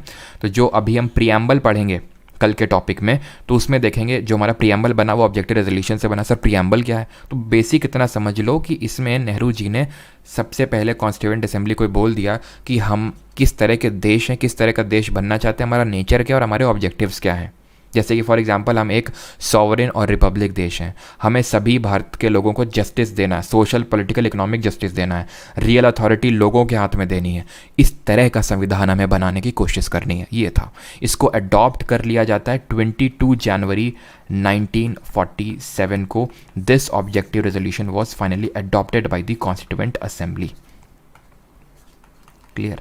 अब यहाँ पे हमारा कॉन्स्टिट्यूशन बनना स्टार्ट होता है ताकि कोई मिसमैनेजमेंट ना हो और बहुत ही कायदे से कॉन्स्टिट्यूशन बने, इसलिए हमारी बनाई जाती हैं कमिटीज़, जिनको हिंदी में बोलते हैं समितियाँ। कमिटीज़ को 2 कैटेगरी में डिवाइड किया गया, मेजर और माइनर कमेटी, यानी कि एक तो मुख्य समिति और दूसरी लघु समिति। मेजर हमारी टोटल थी 8, माइनर थी टोटल 13। अब यहाँ पे ताकि फ्लो ना बिगड़े इस वजह से अभी मैं इन कमिटीज़ को नहीं बता रहा हूँ, दर्शा रहा हूँ यहाँ पे, वो हम आगे देखेंगे जब क्वेश्चन करेंगे। मैं पूरा चार्ट वार्ट लगा रखा है वहाँ पे, हम लोग मैं आपको बता दूँगा कैसे मेजर माइनर कमिटीज़ याद करनी, बिकॉज सीजीएल 2022 में इस बार तो मैं नहीं बोलूँगा कि क्वेश्चन आए बहुत ज़्यादा, लेकिन सीजीएल 2022 में काफ़ी क्वेश्चन आए इन कमिटीज़ पे, ठीक है। तो कमिटीज़ बनी 8 मेजर और 13 माइनर कमिटीज़ यहाँ पे बनती हैं। उसमें से जो सबसे इंपॉर्टेंट कमेटी होती है, ठीक है, मोस्ट मैं बोल सकता हूँ important committee was the drafting committee. इसके बारे में बस यहाँ पे बता देता हूँ, बाकी जो कमिटीज़ हैं वो हम आगे देखेंगे, ठीक है। तो ड्राफ्टिंग कमिटीज़ में से सबसे इंपॉर्टेंट कमेटी थी, बिकॉज इसको हर कमिटी से एक तरह से रिपोर्ट लेनी होती थी और कॉन्स्टिट्यूशन का ड्राफ्ट तैयार करना था। तभी हम देखेंगे कि फिर हमारे जो अम्बेडकर जी वो अपना फाइनल ड्राफ्ट कॉन्स्टिट्यूएंट असेंबली के सामने रखते हैं, ठीक है। तो that was called as drafting committee, जिसको मसौदा समिति भी बोलते हैं, ठीक है। इसको हिंदी में मसौदा समिति बोलते हैं। इसमें टोटल 7 मेंबर्स थे, ठीक है। एक तो ये भी क्वेश्चन बनता है कि कितने मेंबर्स थे, तो टोटल 7 मेंबर्स थे। और उस 7 मेंबर कौन कौन से थे ये भी एक बार देख लीजिए थोड़ा सा। सबसे पहली बात तो चेयरमैन इसके हमारे अम्बेडकर जी थे, ठीक है। भीमराव अम्बेडकर जी इसके क्या थे? चेयरमैन थे कमेटी के। और क्योंकि सबसे इंपॉर्टेंट कमेटी थी इस वजह से इनका सबसे बड़ा रोल था और इसी वजह से इनको हम जानते हैं मॉडर्न मैन या फिर मॉडर्न मनु। हिंदी में मनु बोलते हैं, इंग्लिश में मैन बोलते हैं, ठीक है। तो मॉडर्न मनु आप लिख लीजिए, मॉडर्न मनु। क्लियर? अब इसमें और कौन कौन थे? अल्लादी कृष्ण स्वामी अय्यर थे, ठीक है। अल्लादी कृष्ण स्वामी, मैं शॉर्ट में लिख रहा हूँ, कृष्ण स्वामी, नोट्स में आपको मिलेगा अय्यर, ठीक है। फिर हमारे थे गोपाल स्वामी, ठीक है, गोपाल स्वामी अयंगर, यानी अय्यर थे और दूसरे अयंगर थे। याद हो जाएगा ना, अभी अम्बेडकर जी तो सबको याद है, अय्यर जी अयंगर बहुत ज़्यादा रटने की ज़रूरत नहीं है, लेकिन पूछ लेता है ऐसे, इस वजह से थोड़ा सा देख लीजिए। सादुल्ला जी एक थे हमारे, ठीक है, ऐसे याद रखो। एक मुस्लिम मेंबर भी थे सादुल्ला करके। अब यहाँ पे जो बाकी के हैं, जैसे 1 2 3 4 हो गए हमारे 7 मेंबर से ना, अम्बेडकर जी, अल्लादी कृष्ण स्वामी, गोपाल स्वामी, मोहम्मद सादुल्ला। और यहाँ पे कुछ यहाँ पे और भी थे, जैसे कि BL मिट्टर, ठीक है। BL जो मिट्टर जी थे ये पहले तो थे, लेकिन इनकी आई थिंक तबीयत वगैरह कुछ ख़राब हो गई थी, इसके बाद इनको रिप्लेस कर दिया था N माधव राव ने, ठीक है। यूजुअली आपसे ये जो शुरुआत के 4 हैं, अम्बेडकर जी तो सबको बताता है, कृष्ण स्वामी अय्यर और गोपाल स्वामी अयंगर और मोहम्मद सादुल्ला, ये रिपीटेडली आपसे पूछता है। और एक थे हमारे DP खैतान, इनका भी कुछ हो गया था। इनमें से एक लोग की आई थिंक डेथ हो गई थी, आई थिंक DP खैतान जी की डेथ हो गई थी। उसके बाद TT कृष्णमाचारी आ गए थे यहाँ पे, ठीक है, TT कृष्णमाचारी, ठीक। तो ये हमारी ड्राफ्टिंग कमेटी थी। अब ये ड्राफ्टिंग कमेटी कॉन्स्टिट्यूशन बनाना चालू करती है और टोटल इसमें जो हमारे सेशंस होते हैं, टोटल 11 सेशंस ऑर्गेनाइज किए जाते हैं कॉन्स्टिट्यूएंट असेंबली के लिए। जिस तरह अभी हमारे सेशंस होते हैं ना पार्लियामेंट के, उस तरह इसके टोटल पूरे 11 सत्र हुए और 165 दिन ये बैठी, 165 डेज बैठी। इसने टोटल 2 साल 11 महीने, ठीक है, 11 महीने और 17 कहीं कहीं 17 डेज लेके कॉन्स्टिट्यूशन बनाया। ये टोटल टाइम लगा, जब नोट्स में जो बना रहे हैं तो उसमें लिखेंगे टोटल टाइम, और इस तरह से 2 साल 11 महीने और 17 दिन का टाइम लगा। इतना टाइम लेके कॉन्स्टिट्यूशन बनाया। लेकिन यहाँ पे ड्राफ्ट भी कुछ तैयार हुए थे, ठीक है। ये टोटल 11 सेशन हुए थे और इन 11 सेशन में आपको बता दूँ, कई बार ये पूछ लेता है फर्स्ट वाला, ठीक है, आप मुझसे लिख के ले लीजिए। ज़्यादातर अगर कहीं आप देखोगे तो ये तो पूछेगा कि कितने सेशन, 11 सेशन, पहला, 10वां और आखिरी जो कि 11वां है, इसी पे क्वेश्चन बनेगा। तो पहला जो हुआ था वो 9 से लेके 23 दिसंबर तक हमारा सत्र हुआ था। फिर अगर हम बात करें सो ऑन करके, हमारा जो 10वां सत्र हुआ था 10th वाला, वो 6 से लेके 17 अक्टूबर के बीच में हुआ था। और जो हमारा 11th जो लास्ट सेशन था, दैट वाज हेल्ड ऑन 14 से लेके 26 नवंबर 1949। ये डेट्स याद कर लीजिएगा अगर मैं चीज़ बता रहा हूँ तो, ठीक है। मैं आपको बता दूंगा कि कौन सी चीज़ रटनी है और कौन सी नहीं, तो ये याद कर लीजिएगा बिकॉज इस पर क्वेश्चन आ चुका है। क्लियर है यहाँ तक कि कितने क्या सेशंस हुए, ठीक है, पहला कब हुआ, 10वां कब हुआ और 11वां वाला कब हुआ। फाइनल जो ड्राफ्ट, एक बार ये भी आपसे पूछ लेता है कि फाइनल ड्राफ्ट जो हमारा कॉन्स्टिट्यूशन का, उसको अंबेडकर जी ने रखा था, कब रखा था, ठीक है। तो final draft was introduced on, और ये जो ड्राफ्ट ऑफ कॉन्स्टिट्यूशन है, ड्राफ्ट मतलब ये फाइनल हुआ नहीं है, ड्राफ्ट है, सब लोग उसमें अमेंडमेंट कर रहे हैं। ये जो ड्राफ्ट है ना, लोगों के सामने भी रखा गया था एक बार, पता नहीं क्वेश्चन आई थिंक मैंने देखा था एक CAPF में तो आ चुका है, UPSC CAPF में, कि ये जो ड्राफ्ट है ना लोगों के लिए भी रखा गया था कि वो भी अपने सुझाव दे सकते हैं। तो ये सारी चीज़ें करने के बाद, उसमें अमेंडमेंट करने के बाद फाइनल ड्राफ्ट जो was introduced by Ambedkar ji, was introduced by Ambedkar ji on date याद रखिएगा 4 नवंबर 1948। ये फाइनल ड्राफ्ट रखा था इस दिन। क्लियर। अब हमारा जो कॉन्स्टिट्यूशन है, ये फाइनल ड्राफ्ट रखा, इसके बाद फाइनली ये हम अपने कॉन्स्टिट्यूशन को अडॉप्ट करते हैं, या फिर ड्राफ्ट कॉन्स्टिट्यूशन को अडॉप्ट करते हैं 26 नवंबर 1949 को। ये दिन बहुत इंपॉर्टेंट हो जाता है, इसीलिए इस दिन को हम कॉन्स्टिट्यूशन डे या फिर हम बोल सकते हैं कि संविधान दिवस के रूप में सेलिब्रेट करते हैं। कॉन्स्टिट्यूशन डे, या जो हिंदी में नोट्स बना रहे हैं तो हिंदी में चीज़ ध्यान रखिएगा, सारी चीज़ें आप अपने अनुसार लिख रहे हैं, ठीक है, हिंदी में लिख रहे हैं चीज़ों को, ठीक है, ताकि वो हिंदी मीडियम स्टूडेंट्स के लिए नोट्स हों। तो कॉन्स्टिट्यूशन डे हमने 26 नवंबर को इसीलिए मनाते हैं बिकॉज इस दिन हमने कॉन्स्टिट्यूशन को अडॉप्ट किया। लेकिन बात ये है थोड़ी सी क्रिटिकल, यहाँ पे कॉन्स्टिट्यूशन को अडॉप्ट तो कर लिया, बट हमने अपने कॉन्स्टिट्यूशन को एनफोर्स का हिंदी मतलब होता है लागू करना, वो हमने नहीं किया 26 नवंबर 1949 को, वो हमने किया 26 जनवरी 1950 को। बात यहाँ पे ये आती है कि जब हमने अडॉप्ट कर लिया तो एनफोर्स तुरंत क्यों नहीं किया। रीज़न इसका बहुत बड़ा नहीं है, बहुत छोटा सा रीज़न है। नेहरू जी कॉन्स्टिट्यूएंट असेंबली के सामने आते हैं, वो ये बोलते हैं कि याद करिए 26 जनवरी 1930 को हमने अपना पहला इंडिपेंडेंस डे मनाया था। 26 जनवरी 1930 को क्या हुआ था, हमारा पहला इंडिपेंडेंस डे, फिर पूर्ण स्वराज डे मनाया गया था। क्यों मनाया गया था, क्योंकि लाहौर का सेशन हुआ था 1929 में और ये उस सेशन में डिक्लेयर किया गया था। इसलिए उन्होंने बोला क्यों ना 26 जनवरी जो हमारा इतना ऑस्पिशियस डे है, उसी दिन हम अपने कॉन्स्टिट्यूशन को एनफोर्स करते हैं। तो ये डेट ऑफ एनफोर्समेंट है। But there is a catch here. Catch यहाँ पे ये है कि भले हमने कॉन्स्टिट्यूशन को पूरी तरह से एनफोर्स तो 26 जनवरी 1950 को किया, लेकिन कुछ प्रोविजंस थे हमारे जो 26 नवंबर 1949 को ही एनफोर्स कर दिए गए। उसका रीज़न क्या था कि उसके बिना हमारा एक तरह से जो देश है वो आगे नहीं बढ़ सकता। वैसे तो है नहीं ना कि हम वेट करता रहेगा, ठीक है, चीज़ें वेट करती रहेंगी। तो इसलिए जो हमारे प्रोविजंस थे relating regarding citizenship, provisions regarding elections and provisions regarding the provisional parliament, इन 3 चीज़ों को लेके जितने भी हमारे आर्टिकल्स थे कॉन्स्टिट्यूशन में, मैं आर्टिकल भी मेंशन करवा दूंगा नोट्स में, तो वो आर्टिकल्स को यहाँ पे लागू कर दिया गया, जिनके बिना हमारा देश बिल्कुल भी आगे नहीं बढ़ सकता था पूरी तरह से। इस दिन 26 जनवरी 1950 को लागू हुआ। नाउ अब यहाँ पे कुछ और हम एक्स्ट्रा चीज़ें देखते हैं, लेकिन बस कुछ और एक्स्ट्रा सी चीज़ें हैं वो मैं आपको बता देता हूँ। उसके बाद अगर आपका कोई डाउट होगा तो आप पूछ लेंगे, ठीक है।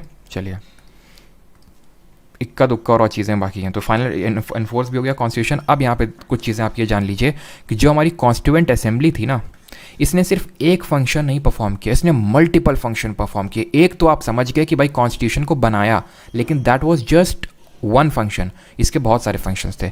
एक तो मेजर तो था कॉन्स्टिट्यूशन बनाना, लेकिन एक और इसका मेजर फंक्शन था, वो that was to legislate. To legislate, legislate का मतलब क्या होता है? To make laws. जो लेजिस्लेचर होता है वो लॉज बनाता है, कानून बनाता है। तो कानून बनाने का भी काम किया। क्यों किया?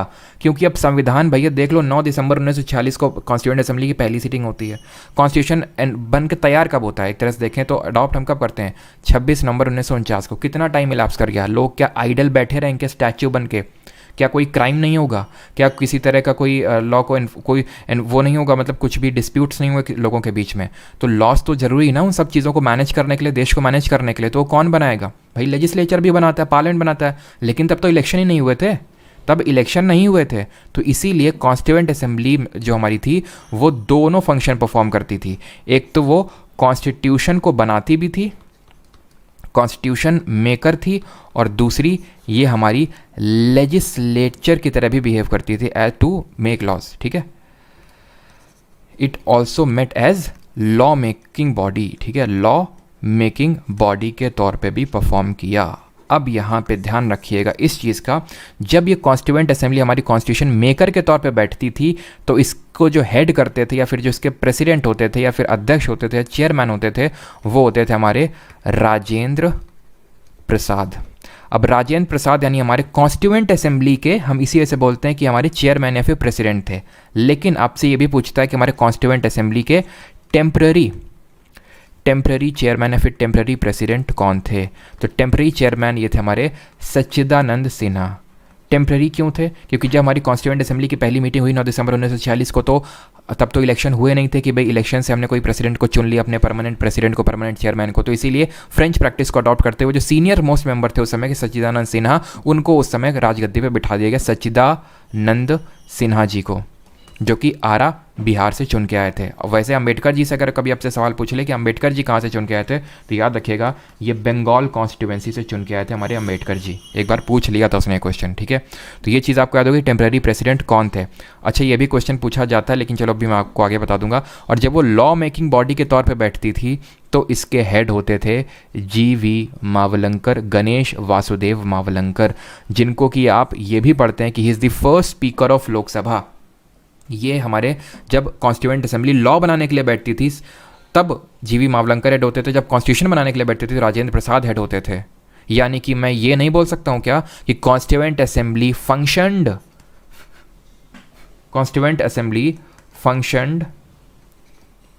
As the first parliament of India. ठीक है, फर्स्ट पार्लियामेंट ऑफ इंडिया, क्योंकि पार्लियामेंट का काम होता है लॉ बनाना, और ये हमारा लॉ मेकिंग के तौर पे भी बना। ठीक है, एक चीज़ अब यहाँ पे और देखिएगा कि इसके, ये हमने प्रेसिडेंट तो पढ़ लिया, अगर आपसे वाइस प्रेसिडेंट पूछ ले कि हमारे कॉन्स्टिट्यूएंट असेंबली के कौन थे, तो ये VT कृष्णमाचारी। ठीक है, HC मुखर्जी, दो लोग थे, HC मुखर्जी और VT कृष्णमाचारी, ये दो लोग थे हमारे vice president. Is that clear? यहाँ तक क्लियर है सभी को? अब यहाँ पे हम थोड़ी कुछ और चीज़ें देख लेते हैं, जैसे कि कॉन्स्टिट्यूएंट असेंबली के लीगल या फिर कॉन्स्टिट्यूशनल एडवाइज़र कौन थे, जिनको हम बोलते हैं संवैधानिक सलाहकार। ये थे हमारे BN राव, जिनको हम बोलते हैं बेनेगल नरसिंह राव। ठीक, ये हमारे लीगल या फिर कॉन्स्टिट्यूशनल एडवाइज़र थे। इसमें हमारे चीफ एक ड्राफ्ट्समैन भी थे। ठीक है, chief draftsman of our constitution, वो थे हमारे SN मुखर्जी। यहाँ पे शॉर्ट में लिख रहा हूँ मुखर। ठीक है, तो SN मुखर्जी पूरा नाम है, नोट्स में ही ऐड करेंगे पूरा। टोटल मैंने आपको टाइम बता दिया कितना लगेगा, लेकिन अभी मैंने बताया कि कॉन्स्टिट्यूएंट असेंबली ने 2 फंक्शन परफॉर्म किए, लेकिन इसने और फंक्शन परफॉर्म किए। वो कौन से फंक्शन है वो देखिए, अदर फंक्शन परफॉर्म करके यहाँ पे मैं लिख रहा हूँ। ठीक है, अदर फंक्शंस परफॉर्म्ड। कौन कौन से अदर फंक्शंस परफॉर्म थे यहाँ पे? ये थे, इसने कई चीज़ें हमारी अडॉप्ट करी। जैसे फॉर एग्जांपल इसने हमारे नेशनल जो फ्लैग था इसको अडॉप्ट किया। अब आपसे क्वेश्चन ये पूछता है कब अडॉप्ट किया। ठीक है, दूसरा है हमारा किसने नेशनल जो एंथम है हमारा, नेशनल एंथम जन गण मन, और जो हमारा नेशनल सॉन्ग राष्ट्रीय गीत। ठीक है, पता नहीं क्यों राहुल गांधी की याद आ जाती है, राष्ट्रगीत बजाइए ज़रा। और ठीक है, उन्होंने तो गलती कर दी, राष्ट्र गान की जगह राष्ट्रगीत बोल दिया, लेकिन भाई जो बजाने वाला था उनसे भी बड़ा वाला था, वो बता देता है नेपाल का नेशनल एंथम, है ना, अभी रिसेंट का वीडियो था, आपने देखा भी होगा। खैर, फ्लैग अडॉप्ट होता है हमारा 22 जुलाई 1947 को। 22 जुलाई 1947 को हम अपना नेशनल फ्लैग अडॉप्ट करते हैं। कौन? Constituent assembly. नेशनल एंथम जनगण मन, जिसको किसने लिखा था? हमारे कौन थे जिनको पहला नोबेल मिला था? गीतांजलि, रविंद्रनाथ टैगोर। National song Bankim Chandra Chatterjee. दोनों को अडॉप्ट किया जाता है 24 जनवरी 1950। इस डेट को इस तरह से भी याद रखिएगा, ये डेट और मायनों में इम्पॉर्टेंट है। इसी डेट को हस्ताक्षर हुए थे जो हमारा हैंड रिटन कॉन्स्टिट्यूशन था, वो साइंड बाई दी, याद मतलब इसमें इस तरह से लिखिएगा जो नोट बना रहे हैं कि on this date constitution was signed by the constituent assembly members. इस दिन साइन किया था, हस्ताक्षर किए थे। कितने लोगों ने किए थे? 284, जिसमें कि हमारी टोटल 15 महिलाएं थी। इसमें कुछ लोग एब्सेंट भी थे, ठीक है, लेकिन वो सारी मेल थे, हमारी फीमेल कोई एब्सेंट नहीं थी, ठीक है। तो 15 हमारी फीमेल्स थी। इन फीमेल में हमारी थी जैसे कि राजकुमारी अमृत कौर, ठीक है, इसको एक्स्ट्राज में ऐड करिएगा जो नोट्स बना रहे हैं, अगर ऐड करना है इस चीज़ को तो। राजकुमारी अमृत कौर जो हमारी पहली हेल्थ मिनिस्टर थी। इसमें थी हमारी सुचेता कृपलानी जो हमारी देश की पहली चीफ मिनिस्टर थी यूपी से। देश की पहली हमारी गवर्नर राज्यपाल, महिला राज्यपाल सरोजिनी नायडू जो कि यूपी की थी, वो भी इसमें शामिल थी इन 15 में से। क्लियर है?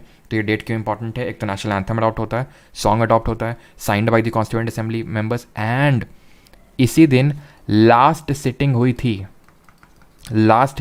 थी कॉन्स्टिट्यूएंट असेंबली की। बट दैट डजंट मीन कि वो डिसॉल्व हो गई। क्यों डिसॉल्व नहीं हुई? ये इसलिए डिसॉल्व नहीं हुई बिकॉज 26 जनवरी से फिर बैठ गई as functioning as the parliament of India. जी हाँ, क्योंकि अभी आम चुनाव नहीं हुए थे, जिससे कि हमारी सरकार अभी नहीं बनी थी। जो हमारे जवाहरलाल नेहरू पहले प्राइम मिनिस्टर बोलते हैं तो अभी नहीं बने थे। चुनाव होते हैं 1951-52 में, तब तक ये अभी डिसॉल्व नहीं हुई थी। लास्ट सिटिंग हुई थी as a constitution maker body, लेकिन ये फंक्शन करती है, डिसॉल्व नहीं हुई थी। फ्लैग अडॉप्ट हो गया, एंथम अडॉप्ट हो गया, सॉन्ग अडॉप्ट हो गया। अब इसी डेट को एक और भी हुआ था, एक और काम हुआ था कि कॉन्स्टिट्यूएंट असेंबली ने राजेंद्र प्रसाद को इलेक्ट कर दिया as a first president of India. अभी प्रेसिडेंट ऑफ कॉन्स्टिट्यूएंट असेंबली थे ना, अब राजेंद्र प्रसाद हमारे इस तरह से लिखना है कि Rajendra Prasad elected as first president of India. इसी डेट को first president of India. Clear? और एक आखिरी काम जो इन्होंने किया हमारे कॉन्स्टिट्यूएंट असेंबली ने, कॉमनवेल्थ की मेंबरशिप को रैटिफाई किया। कॉमनवेल्थ की मेंबरशिप, ठीक है, नोट्स बना रहे हैं इसी तरह से लिखिए, कॉमनवेल्थ मेंबरशिप रैटिफाई ये किया मई 1949 को, मई 1949 को। अब यहाँ किसी का कोई डाउट हो तो वो पूछ सकता है। टाइम बता दिया, लेकिन बस एक और फाइनल चीज़ यहाँ पे मैं ऐड करना चाहूँगा, उसको लास्ट में ऐड करना, जो भी यहाँ पे नोट्स बना रहा है। बस एक final cheese, and that was कि हमारा जो हैंड रिटन कॉन्स्टिट्यूशन है उसको किसने बनाया? ठीक है, हैंड रिटन कॉन्स्टिट्यूशन यानी कि उसकी कैलीग्राफी किसने की? हैंड रिटन, या फिर मैं बोल सकता हूँ कैलीग्राफी। तो कैलीग्राफी किसने की? ये किया हमारा प्रेम बिहारी नारायण रायजादा ने। प्रेम बिहारी नारायण। अब किसी कोई डाउट है ना तो वो लिखता जाए कमेंट में, मैं देख लूँगा, क्योंकि थोड़ा सा टाइम लगता है ना जब आप भेजते हो और फिर मेरे पास रिसीव होता है। ये हैंड रिटन, ये इंग्लिश वर्जन में था। कैलीग्राफी अगर इन हिंदी पूछ ले कि हिंदी में किसने कैलीग्राफी की थी, यानी हाथ से लिखा था, 6 महीने लगे थे सर को हाथ में लिखने। और कितना, क्योंकि जो हमारे देश का संविधान अभी हम फीचर्स पढ़ेंगे तो it is the largest written constitution in the world, सबसे बड़ा लिखित संविधान है। सर अलिखित संविधान क्या होता है, अभी सारी चीज़ें देखेंगे जब क्वेश्चन करेंगे, ठीक है। तो इन हिंदी में उसको किसने वो लिखा था? ये लिखा था हिंदी वर्जन वसंत कुमार वैद्य ने। वसंत कुमार वैद्य। क्वेश्चन ये बनता है कि इसको डेकोरेट या फिर ब्यूटीफाई किसने किया? तो डेकोरेट करने का काम हमारे करते हैं नंदलाल बोस जी। नंदलाल बोस, और इनके एक शिष्य होते हैं जिनका नाम है ब्योहर राम मनोहर सिन्हा, ठीक है, ब्योहर राम मनोहर सिन्हा, जो कि प्रियम्बल है ना हमारे देश का प्रस्तावना, उसको भी ब्यूटीफाई यही करते हैं। और कैलीग्राफी प्रेम बिहारी नारायण रायजादा ही करते हैं उसकी। ख़त्म होती है यहाँ पे हमारी चीज़ें। अब हम करेंगे कायदे से क्वेश्चंस, ठीक। आई होप अब यहाँ तक किसी का कोई डाउट नहीं होगा, और होगा तो पूछ लीजिए। और पहले क्वेश्चन को अडॉप्ट करिए, मतलब नॉट अडॉप्ट करिए, क्वेश्चन को सॉल्व करिए।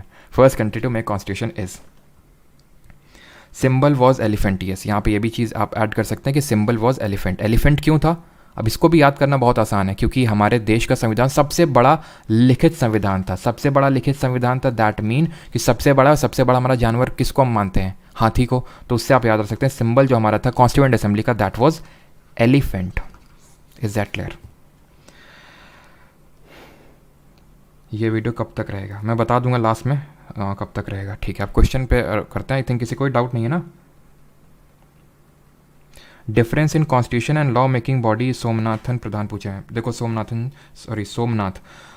कॉन्स्टिट्यूशन बनाना है, लॉ एक चीज़ होती है, पार्लियामेंट बनाता है। लॉ को अमेंड करना बहुत आसान होता है, लॉ को चेंज करना बहुत आसान होता है, बट कॉन्स्टिट्यूशन एक तरह से जो हमारे फोर फादर्स लिख के गए थे उसको चेंज करना बहुत कठिन होता है। ये इस वीडियो के लास्ट पार्ट में देखूंगा कितना कठिन होता है। वैसे तो अमेंडमेंट चैप्टर अलग से है, उसको करेंगे, लेकिन यहाँ पे भी देखेंगे, उस चीज़ को लेकर चिंता ना करिए। और किसी कोई डाउट?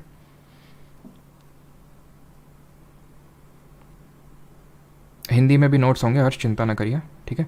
दिल्ली पुलिस सब में ये यार हेल्पफुल है, मैं आपको बता चुका हूँ। मैं कोई अलग अलग से बैच नहीं लाने वाला हूँ कि ये इसके लिए उसके लिए for the sake of making money, वो मैं नहीं करने वाला हूँ। ये बैच वो बैच जो है सो है ये, ठीक है। और मैं पूरा अपना शिद्दत 100% दे रहा हूँ, और मैं वो आपसे भी एक्सपेक्ट करता हूँ, बिकॉज मुझे पता है कि ये यहाँ पे सिर्फ मेरी रिस्पॉन्सिबिलिटी नहीं है, मतलब मैं खुद को रिप्रेजेंट नहीं कर रहा हूँ एक तरह से। यहाँ पे बहुत सारे ऐसे एसएससी के एजुकेटर हैं, उनको मैं थैंक्स से बोलना चाहूँगा जिन्होंने चैनल को रिकमेंड किया है कि आप यहाँ पे से पूरी तरह से जीके पे रिलाई हो सकते हैं। तो एक तरह से मेरी ड्यूटी उनके प्रति बनती है कि उनकी भी बात को मुझे रखना है, ठीक है। चलिए, the first country to make constitution was USA। Answer सभी का आई थिंक सही है, मैच करते जाइए। डिपेंड ये नहीं करता सही है गलत है, बिकॉज ये हमने क्या क्वेश्चन अभी पढ़ा है, क्या नहीं पढ़ा है अभी तक। तो हम ये सारी चीज़ें देख रहे थे कि क्वेश्चन क्यों कर रहे हैं।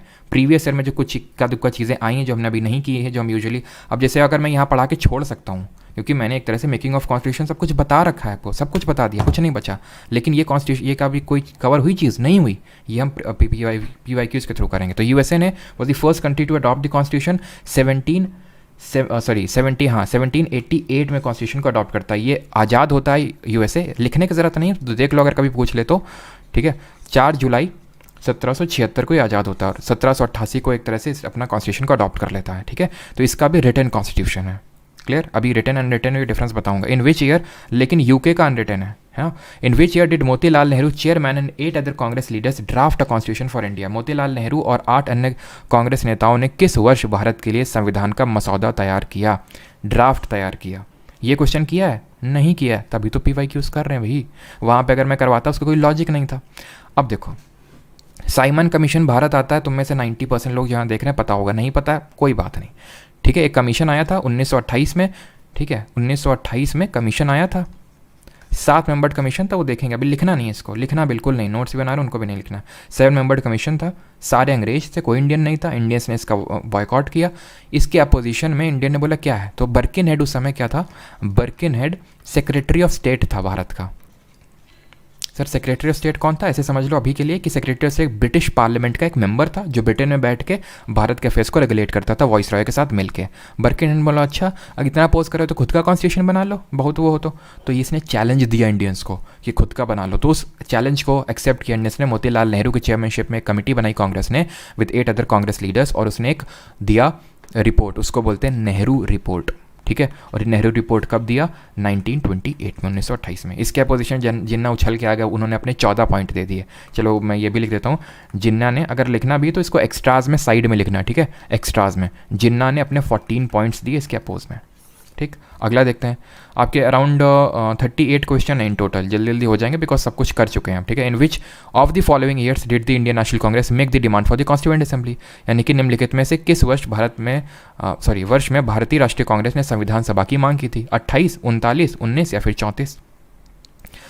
कब बताया था मैंने आपको? 1934 में MN रॉय पहले रखते हैं ऑफिशियल तौर पे कांग्रेस की तरफ से। 1935 सर 1935 तो ऑप्शन में है ही नहीं, नहीं है तो फिर 34 मारो। ये अब मैं चाहता तो 1935 जानबूझ के रख सकता था वो दिखाने के लिए, लेकिन ये एक्चुअल में ऑप्शन आया ही नहीं था जब एसएससी ने अभी पूछा। तो मैं आप सबको ये बताना चाह रहा हूँ कि अगर मान लो कि 35 नहीं ऑप्शन में तो 34 है, वो आप मारिए, ठीक। लेकिन ऑफिशियल तौर पे है यही कि 1934 में MN रॉय ने सबसे पहले रखी, और वो MN रॉय ही थे जिन्होंने एक तरह से बात कही और उसको अडॉप्ट किया एक तरह से कांग्रेस ने। तो हो सकता है उस सेंस से इसने 1934 दिया। अब किसको करने की जरूरत है? खट खट खट क्वेश्चन होंगे, इक्का दुक्का जो होंगे उनको पढ़ेंगे कायदे से। Total membership of the constituent assembly was 389। इसमें से कितने रिप्रेजेंटेटिव प्रिंसली स्टेट थे? याद करो, 389 डिवीजन किस तरह से किया था। 296 ब्रिटिश भारत से आने थे, 93 प्रिंसली स्टेट से आने थे, ठीक है, कहाँ से आने थे? देसी रियासतों से आने थे, ख़त्म। 93। अगला, how many female members are part of the constituent assembly that frame the constitution? अभी बताया। कितनी थी? 15 थी, जिन्होंने साइन किया 24 जनवरी 1950 को फाइनल जो हमारा कॉन्स्टिट्यूशन, जो हैंड रिटन कॉन्स्टिट्यूशन था उसमें 15। टोटल 284 लोगों ने साइन किया था ना, उसमें से 15 हमारी विमेन थी। आगे हमारा, how many members were initially there in the constituent assembly of India, यानी कि भारत के संविधान में प्रारंभ में कितने सदस्य थे? 304, 299, 308 या फिर 310 प्रारंभ में। तो वैसे तो हमारे इतने 389 होने थे, लेकिन एक्चुअल में प्रारंभ में हमारी 299 ही सीट्स बची, क्योंकि कॉन्स्टिट्यूएंट असेंबली ऑफ इंडिया की बात कही गई है। पाकिस्तान वाला चला गया था, मुस्लिम जिन्ना अपना चला गया था, तो उसकी चली गई थी, तो 299 सीट बची थी हमारी। ठीक। Who moved the objective resolution that was later adopted as the preamble of the constitution of India? उद्देश्यपूर्ण प्रस्ताव किसने पेश किया, जिसके बाद भारत में संविधान की प्रस्तावना के रूप में अपनाया गया? किसने रखा? नेहरू ने। कब रखा? अभी हमने पढ़ा था कि हमारी 9 दिसंबर 1946 को पहली मीटिंग हुई थी और 13 दिसंबर 1946 को इन्होंने रख दिया। ठीक है, इन्होंने रख दिया और इसको अडॉप्ट कब किया गया? 22 जनवरी 1947 को। तो अब जब मैं तुम्हें ये हम लोग करते थे ना इंटेंस रिवीजन में, फिर रिवीजन में जब आगे करेंगे तो पता है मैं क्या बोलूँगा? ऑब्जेक्टिव रेजोल्यूशन नेहरू 13 दिसंबर 1946, 22 जनवरी 1947, तुम समझ जाओ। ठीक है, मैं ये नहीं बोलूँगा कि ऑब्जेक्टिव रेजोल्यूशन लाए थे नेहरू जी, फिर उसको संविधान ना। ऑब्जेक्टिव रेजोल्यूशन नेहरू 13 दिसंबर 1946, 22 जनवरी 1947। अब ये इसकी प्रेरणा पता है मुझे कहाँ से मिली? हमारे गांव में एक दादाजी हुआ करते थे। वो दादाजी क्या होता है, जैसे उनसे पूछा जाए, जैसे हमारे यहाँ एक ब्लॉक पड़ता है घाटमपुर, और हमारा जो गांव है वो घाटमपुर ब्लॉक में आता है, कानपुर वाले जानते होंगे। ठीक है, तो वो क्या करते थे, जैसे फॉर एग्जाम्पल उनसे पूछा था, दादा कहाँ गए थे, कहाँ से आ रहे हो? तो बोलेंगे साइकिल कि मतलब पैदल क्यों आ रहे हो, साइकिल पैदल क्यों आ रहे हो? तो बोलते हैं साइकिल पैदल, साइकिल पंचर, घाटमपुर पैदल। तो मतलब घाटमपुर जा रहे थे, साइकिल पंचर हो गई, इस वजह से पैदल आना पड़ रहा है। तो शॉर्ट में बात को कैसे रखा जाता है कि शॉर्ट में इतनी सारी चीज़ें अगर हमें रिवाइज करनी है तो इस तरह से रिवीजन करना होगा। इन 1946 who among the following was made the interim president of the Indian constituent assembly? अब बताइए कौन था? अब देखते हैं आप कर पाते हैं कि नहीं कर पाते हैं, और आई होप ये सभी लोग कर पाएंगे, बिकॉज अभी मैंने बताया अगर ये नहीं कर पा रहे हैं दैट मीन्स कि आप फिर वहाँ पे एग्जाम में लटकने वाले हैं। उसका रीज़न ये है, एग्जाम में कभी आप ये मत एक्सपेक्ट करिए कि एकदम डायरेक्ट छपा वही मिल जाएगा। हो सकता है कि वो थोड़ा सा मॉडिफाई करके आपसे वो पूछ ले। हिंदी नोट्स मिलेंगे, ठीक है।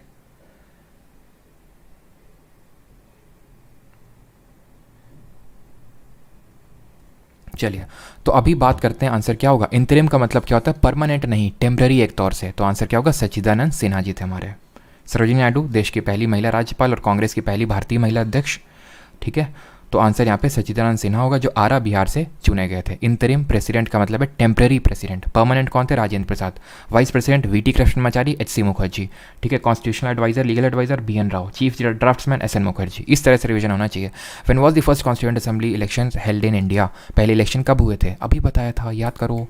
कॉन्स्टिट्यूएंट असेंबली की इलेक्शन जिसमें कि कांग्रेस मेजॉरिटी में आई थी, 208 सीट मिली थी, मुस्लिम लीग को बेचारे को 73 मिली थी। जुलाई अगस्त ऑफ 1946। अरे ऐसे गेस करो ना, 1947 तो हो नहीं सकता, ये भी नहीं हो सकता, ये भी नहीं हो सकता। क्यों? क्योंकि जब कॉन्स्टिट्यूएंट असेंबली के इलेक्शन हुए होंगे तभी तो कॉन्स्टिट्यूएंट असेंबली बैठी होगी। कॉन्स्टिट्यूएंट असेंबली का तो पहला सिटिंग 9 दिसंबर 1946 का हुआ था, तो ऑब्वियस सी बात है 1946 में आपके इलेक्शन हुए होंगे। When did the first meeting of the constituent assembly took place? पहली मीटिंग कब हुई? खत्म। अब ये सारे क्वेश्चन PYQ हैं, ठीक है। हाउ मैं अभी इसमें स्पीड आपको नहीं लगनी चाहिए कि सर स्पीड में कर रहे हैं, सब कर चुके हैं। How many total sessions of Indian constituent assembly were held? Total कितने हुए थे बताइए, याद करिए। 8, 11, 12, 15। जल्दी से आंसर दीजिए, एकदम चार्ज रफे में, ठीक है, जल्दी से ख़त्म करो। 11, ताकि बाकी सब्जेक्ट भी तो आपको पढ़ने हैं, ठीक है। उस सेंस ऑफ अर्जेंसी से पढ़ा करो, इस सेंस से नहीं कि मज़ा आ रहा है। मज़ा लो, लेकिन उतना ही मज़ा लो जितने टाइम तक हम तुम्हें मज़ा दे रहे हैं। उसके बाद मज़ा लोगे ना तो फिर वो दिक्कत वाली चीज़ है, समझ रहे हो? भावनाओं को समझो थोड़ा सा, है ना। मज़ा लेने के लिए मना नहीं है, लेकिन मज़ा तब तक लो जब तक एक्चुअल में मज़ा हो रहा हो, लेकिन फिर सोच के मज़ा मत लो, ठीक है। तो ऑप्शन नंबर बी 11। और मैंने आपको सेशन भी बताए थे कि फर्स्ट सेशन कब हुआ था, याद करो। फर्स्ट का मैंने क्या बताया था? फर्स्ट सेशन हुआ था 9 से लेकर 23 दिसंबर 1946। फिर हुआ आपका 10th सेशन, बीच के हमें याद नहीं करना है, अगर आप देखना चाहते हो देख सकते हैं, बाकी पूछता तो नहीं उतने, और पूछ भी लेगा ना तो यार कितना चीज़ें पढ़ोगे तुम, खुद भी तो सोचो। मैं पढ़ाने को तो यहाँ पे लिखवा दूँ बड़ा चौड़ में कि देखो ये सारी दूसरा तब हुआ, तीसरा तब हुआ। याद कर पाओगे वो डिपेंड करता है, जितना याद कर पाओ उतना याद करो बस, ठीक है, उतना पढ़ो। अब ऐसा भी नहीं कि सर हम तो कुछ भी नहीं याद कर सकते, तो मत याद फिर पढ़ो फिर, है ना। और लास्ट वाला जो हुआ था, जो 11th हुआ था, 14 से लेकर 26 नवंबर 1949 को हुआ था, ठीक है, 1949 को। क्लियर है? ये भी आपका 1949 में ही है। अगले क्वेश्चन पे आते हैं 14th, who was appointed as the assembly's constitutional adviser in 1946? Constitutional adviser sir Benegal Narsing Rau, B N Rau हमारे कॉन्स्टिट्यूशनल या फिर लीगल एडवाइज़र थे। खत्म। अयंगर जी क्या थे हमारे जो ड्राफ्टिंग कमेटी थी उसके एक मेंबर थे। अंबेडकर जी हमारे चेयरमैन थे। मुंशी जी वे हमारे उसी कमेटी के मेंबर थे, ड्राफ्टिंग कमेटी का। आई थिंक ये मैं क्या लिखवाना भूल गया था क्या वहाँ पे, आई थिंक जैसा मुझे याद आ रहा है, क्योंकि मुंशी जी ऐसा तो मुझे लग रहा है मुंशी जी का मैंने अभी तक नाम ही नहीं लिया है।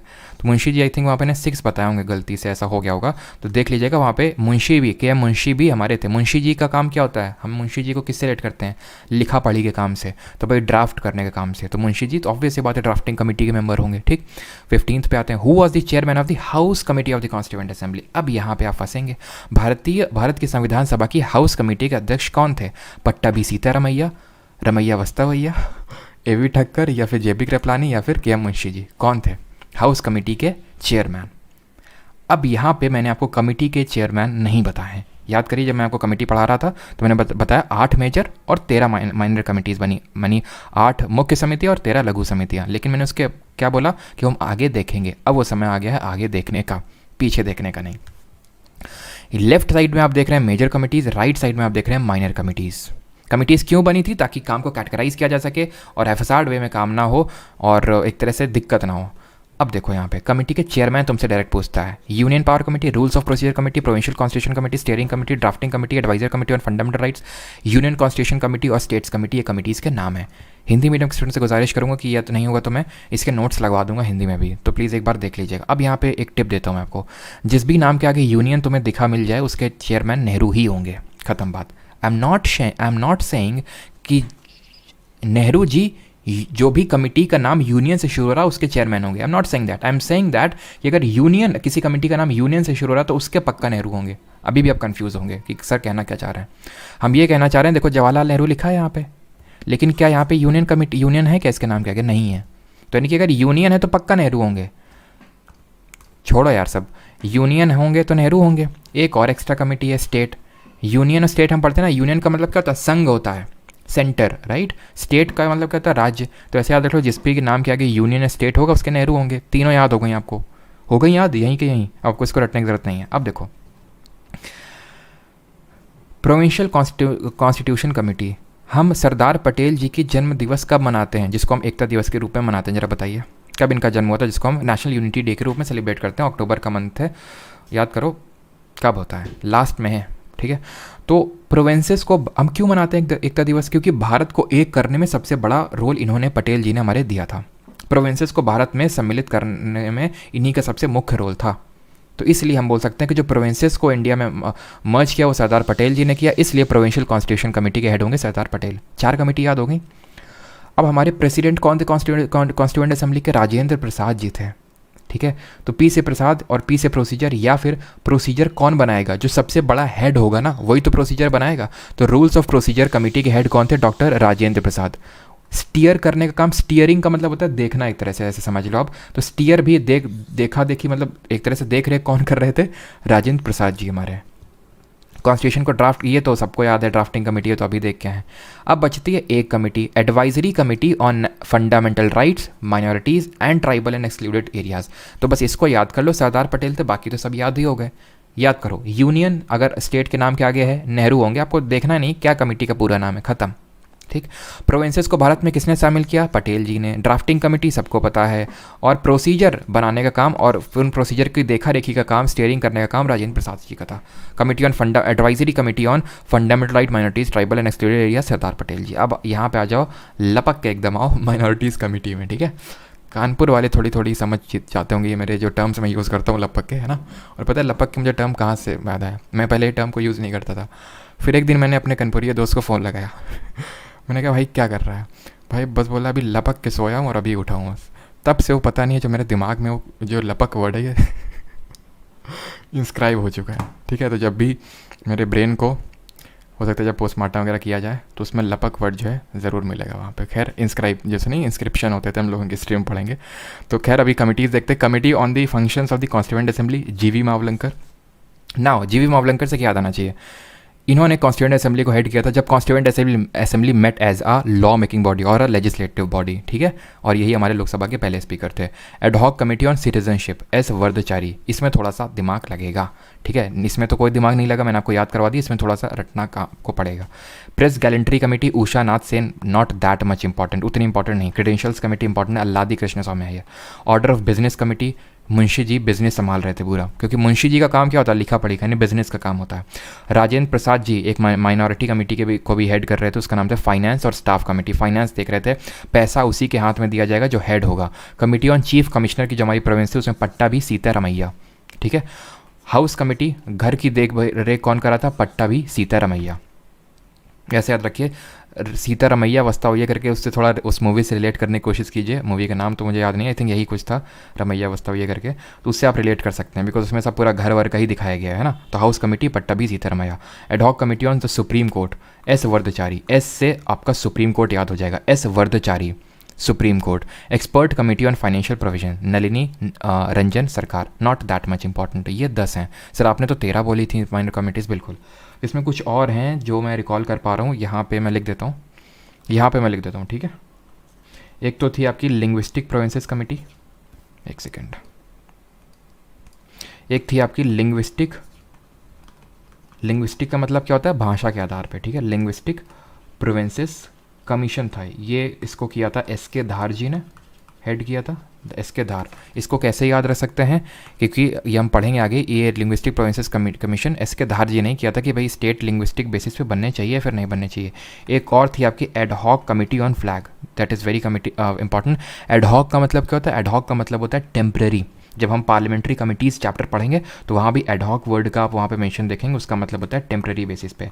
तो एडहॉक कमेटी ऑन जो फ्लैग बनी थी झंडे पे, डॉक्टर राजेंद्र प्रसाद, ये झंडे वाला ने यहाँ राजेंद्र प्रसाद से मिलने के लिए उतरे हैं, ठीक है। तो doctor Rajendra Prasad what was the chairman of the house committee. तो अब यहाँ पे देख लीजिए, हाउस कमेटी घर बताइए, घर पट्टा भी सीतारमैया, ठीक है। ऑप्शन नंबर बी क्लियर है सभी को। जेबी कृपलानी तो था ही नहीं। मुंशी जी हमारे क्या कर रहे थे, बिजनेस को हेड कर रहे थे। देखिए यहाँ पे order of business committee Munshi ji, तो कुछ तो आपको ऐसे ही याद हो गया, बस कुछ में थोड़ा सा एफर्ट लगेगा। Alladi Krishna Swami Ayyar was the chairman of which committee. Credentials, union powers committee, order of business committee, fundamental right sub committee. अब बताइए इसमें ऑप्शन एलिमिनेशन भी आप यूज़ कर सकते हैं, बिकॉज यहाँ पे 2 कमिटीज़ ऐसी हैं जो आपकी मेजर कमिटीज़ हैं, ठीक है। 2 ऐसी हैं जो मेजर कमिटीज़ हैं, ठीक है। बताइए स्टैटिक जी के सब कुछ होगा, चिंता क्यों कर रहे हो, ठीक है। तो अब बताइए यूनियन नाम के आगे नेहरू जी होंगे, बात अय्यर जी की कर रहा है। फंडामेंटल राइट सब कमेटी याद करो, advisory committee on fundamental right sub committee याद करो। ऑर्डर ऑफ बिजनेस तो भाई मुंशी जी लीड कर रहे थे, तो ये भी आप एलिमिनेट कर सकते हैं। एटलीस्ट 2 ऑप्शन तो एलिमिनेट ही कर सकते हैं। और फंडामेंटल राइट यहाँ पे सब कमेटी की बात कर रहा है। यहाँ पे एक चीज़ आपने देखी होगी, advisory committee on fundamental right थी सरदार पटेल जी, क्लियर। अब यहाँ पे आपसे पूछा क्या है, पूछा है चेयरमैन किसका, एक सेकेंड कहाँ पे आ गया, अल्लादी कृष्ण स्वामी अय्यर किसके थे, तो that was your credentials committee. क्योंकि यहाँ पे आप साफ साफ देखिए, जो आप हमारी कमेटी थी ऑन फंडामेंटल राइट उसके हेड थे सरदार पटेल, तो आंसर क्या होगा, ऑप्शन नंबर ए क्रेडेंशियल्स कमेटी, ठीक है। तो आप ऑप्शन एलिमिनेशन से भी कर सकते हैं। 17th, जीवी Mavalankar was the dash chairman of the constituent assembly. बताइए जीवी मावलंकर किसके हेड थे। Advisory committee on fundamental right minorities and tribal and excluded areas, अभी देखा पटेल जी, सरदार पटेल जी थे, तो ये तो हो नहीं सकते हैं, ठीक है। Order of business committee, Munshi ji business संभाल रहे थे, हैंडल कर रहे थे, ये भी नहीं हो सकता। Ad hoc committee on national flag, ये भी अभी मैंने बताया राजेंद्र प्रसाद जी, झंडे वालान है, राजेंद्र प्रसाद जी से मिलने के लिए उतरे, तो ये तो हो नहीं सकता है। बचा क्या, advisory committee on constituent assembly, advice कर रहे थे कॉन्स्टिट्यूएंट असेंबली को, खत्म, मजा आ रहा है अभी। 18th, who among the following was not the part of constituent assembly responsible to draft the constitution. कौन नहीं था कॉन्स्टिट्यूएंट असेंबली का पार्ट, बताइए। हमने सब कुछ सबके बारे में पढ़ा, लेकिन क्या हमने यहाँ पे गांधी जी के बारे में पढ़ा, नहीं पढ़ा, क्योंकि कॉन्स्टिट्यूएंट असेंबली के पार्ट ही नहीं थे हमारे। सरदार पटेल जी भी हमने देखा, हमारे advisory committee on fundamental right sub committee को हेड कर रहे थे, ठीक है। और एक कमेटी किसको ऐड कर रहे थे, प्रोविंशियल कमेटी को ऐड कर रहे थे नेहरू जी, हमारी इतनी 2-3 कमेटी को ऐड कर रहे हैं, यूनियन पावर्स कमेटी और एक स्टेट वाली कमेटी। डॉक्टर भीमराव अम्बेडकर सबसे इंपॉर्टेंट कमेटी को ऐड कर रहे हैं, ऑप्शन नंबर ए। अगला question, the drafting committee of the constituent assembly. और एक जो लोग ये सोच रहे हैं हाँ ख़त्म हो गया, हम तो अब एकदम प्रो बन चुके हैं, अब क्या ज़रूरत है क्वेश्चन, हलाओ क्वेश्चन, अब हम छोड़ो सब क्वेश्चन। एक इंपॉर्टेंट चीज़ बाकी है, ये मैं आपको इसलिए नहीं बोल रहा हूँ ताकि आप वीडियो के लास्ट तक बने रहे, वो आपकी मर्ज़ी है, लेकिन यहाँ पे मुझे एक इंपॉर्टेंट आपको कंपोनेंट बताना है फेडरलिज्म का, जिस पे भर भर के क्वेश्चन आए थे 2022 में। और अगर कहीं आपको यहाँ पे मेंस वाला बंदा है उसको देख रहा है तो ध्यान से उस चीज़ को देखिएगा, अभी इस पर क्वेश्चन आएंगे। ड्राफ्टिंग कमेटी ऑफ कॉन्स्टिट्यूशन कितने मेंबर्स थे? 7 थे। जल्दी जल्दी खत्म करते हैं। Drafting committee road the constitution in which language, किस लैंग्वेज में लिखा? अब क्या ये मैंने आपको बताया? नहीं बताया, ठीक है, मैं भूल गया, तभी तो मैंने PYQ रखे हैं सारे, ताकि अगर मैं कोई भूल कर भी दूं तो PYQ उसको मैच वो कर ले, ठीक है। आंसर होगा इसका इंग्लिश एंड हिंदी दोनों में, ये दोनों लैंग्वेजेस में कॉन्स्टिट्यूशन को बनाया गया। 21 members of constituent assembly sign the constitution of India on which date, कब साइन किया इसको? तो कब? 26 नवंबर 1948, 24 जनवरी 1950, 26 नवंबर 1949, 24 जनवरी 1952। इन दो डेट्स को तो एलिमिनेट कर सकते हैं, दोनों डेट्स तो हमने सब कुछ पढ़ लिया, लेकिन ये दो डेट्स तो नहीं पढ़ी हैं, राइट। और अब बात कर लेते हैं, आंसर इसका 24 जनवरी 1950 होगा। इस डेट को क्या हुआ था? कॉन्स्टिट्यूएंट असेंबली के मेंबर्स ने साइन किया था। कितने मेंबर्स ने साइन किया था? 284 ने किया था, जिसमें 15 हमारी महिलाएं थीं। और इस डेट को क्या हुआ था? National anthem, national song adopt हुआ था। इसी डेट को राजेंद्र प्रसाद को first president of India elect किया गया था। यही इसी दिन लास्ट सिटिंग हुई थी कॉन्स्टिट्यूएंट असेंबली की। चारों चीज़ रिवाइज हो गई। 22 पे आते हैं। Constitution of India was handwritten by, किसने हाथ से लिखा था? जल्दी से, कन्हैया लाल मानिकलाल मुंशी जी, KM मुंशी जिनको शॉर्ट में बोलते हैं। नहीं, मुंशी जी के गाड़ी हमने क्या पढ़ा है? बिजनेस कमेटी को हेड कर रहे थे और ड्राफ्टिंग कमेटी के मेंबर थे। इनके बारे में तो अभी तक हमने पढ़ा ही नहीं है। आंसर क्या होगा? ऑप्शन नंबर सी, प्रेम बिहारी नारायण राजादा ने हाथ से लिखा था, इंग्लिश में हाथ से लिखा था, हिंदी में वसंत कुमार वैद्य ने, डेकोरेट किया था नंदलाल बोस ने, और उनके शिष्य बेहौर राम मनोहर सिन्हा ने। सिंबल क्या था? हाथी मेरा साथी। When did the constituent assembly adopt the constitution of India, संविधान सभा ने भारत का संविधान कब अपनाया? अब साइन तो 24 जनवरी 1950 को हुआ, लेकिन अपनाया हमने कब? 26 नवंबर 1949 को। और इसी दिन क्या हुआ था? हमारा संविधान जो था वो एक तरह से अपनाया था, और इसी दिन हमारे कुछ प्रोविजंस लागू हो गए थे, लेकिन पूरी तरह से लागू हुआ था 26 जनवरी 1950 को, एनफोर्स किया गया था। और इस दिन हम मनाते हैं किस दिन? 26 नवंबर को, संविधान दिवस, ठीक है। The constituent assembly setup drafting committee under the chairmanship of doctor Ambedkar on, कब सेटअप किया इस कमेटी को? 13 दिसंबर 1946। बिहारी, क्या डाउट है? ये बैच मेंस के लिए भी है क्या? ये बैच आपका हर एग्ज़ाम के लिए है, ठीक है। नहीं, जो आप ये डाउट पूछ रहे हैं ये भी मैं लास्ट में आंसर करूँगा, ठीक है।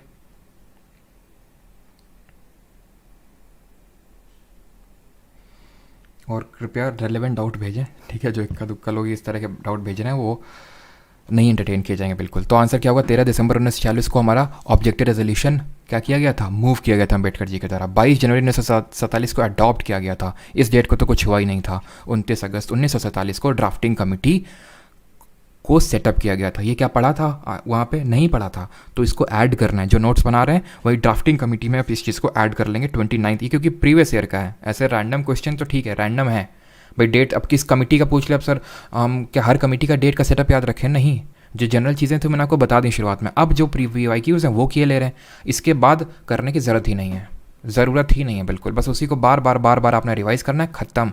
29 अगस्त 1947, बिकॉज करने को जीके तो फिर कोई लिमिट नहीं है। According to our constitution India is, Bharat किस देश का तरह का देश है? रिलीजियस है, सेक्युलर है, कैपिटलिस्ट है, या फिर प्लूटोक्रेटिक है? रिलीजियस स्टेट वो होता है जहाँ पे एक ही रिलीजन को स्टेट मानता है। अब स्टेट का मतलब ये UP MP तरह से मत लीजिएगा, स्टेट का मतलब है देश समझिए। यहाँ पे जब फंडामेंटल राइट पढ़ेंगे, DPSP पढ़ेंगे, वहाँ स्टेट का मतलब देखेंगे। रिलीजियस है, हम बोलते हैं पाकिस्तान खुद को एक इस्लामिक स्टेट ऑफ पाकिस्तान बोलता है, वहाँ पे सिर्फ इस्लाम धर्म को मानता है। हम एक सेकुलर कंट्री हैं, धर्मनिरपेक्ष या फिर पंथ निरपेक्ष देश हैं, जहाँ पे हर धर्म को बराबर मान्यता मिली हुई है।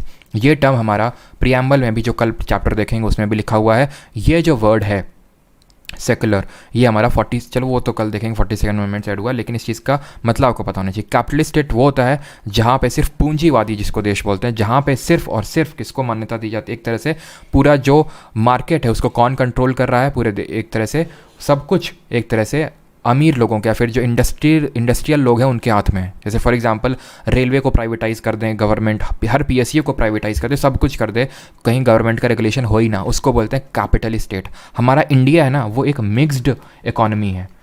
2-3 तरह की इकोनॉमी होती हैं।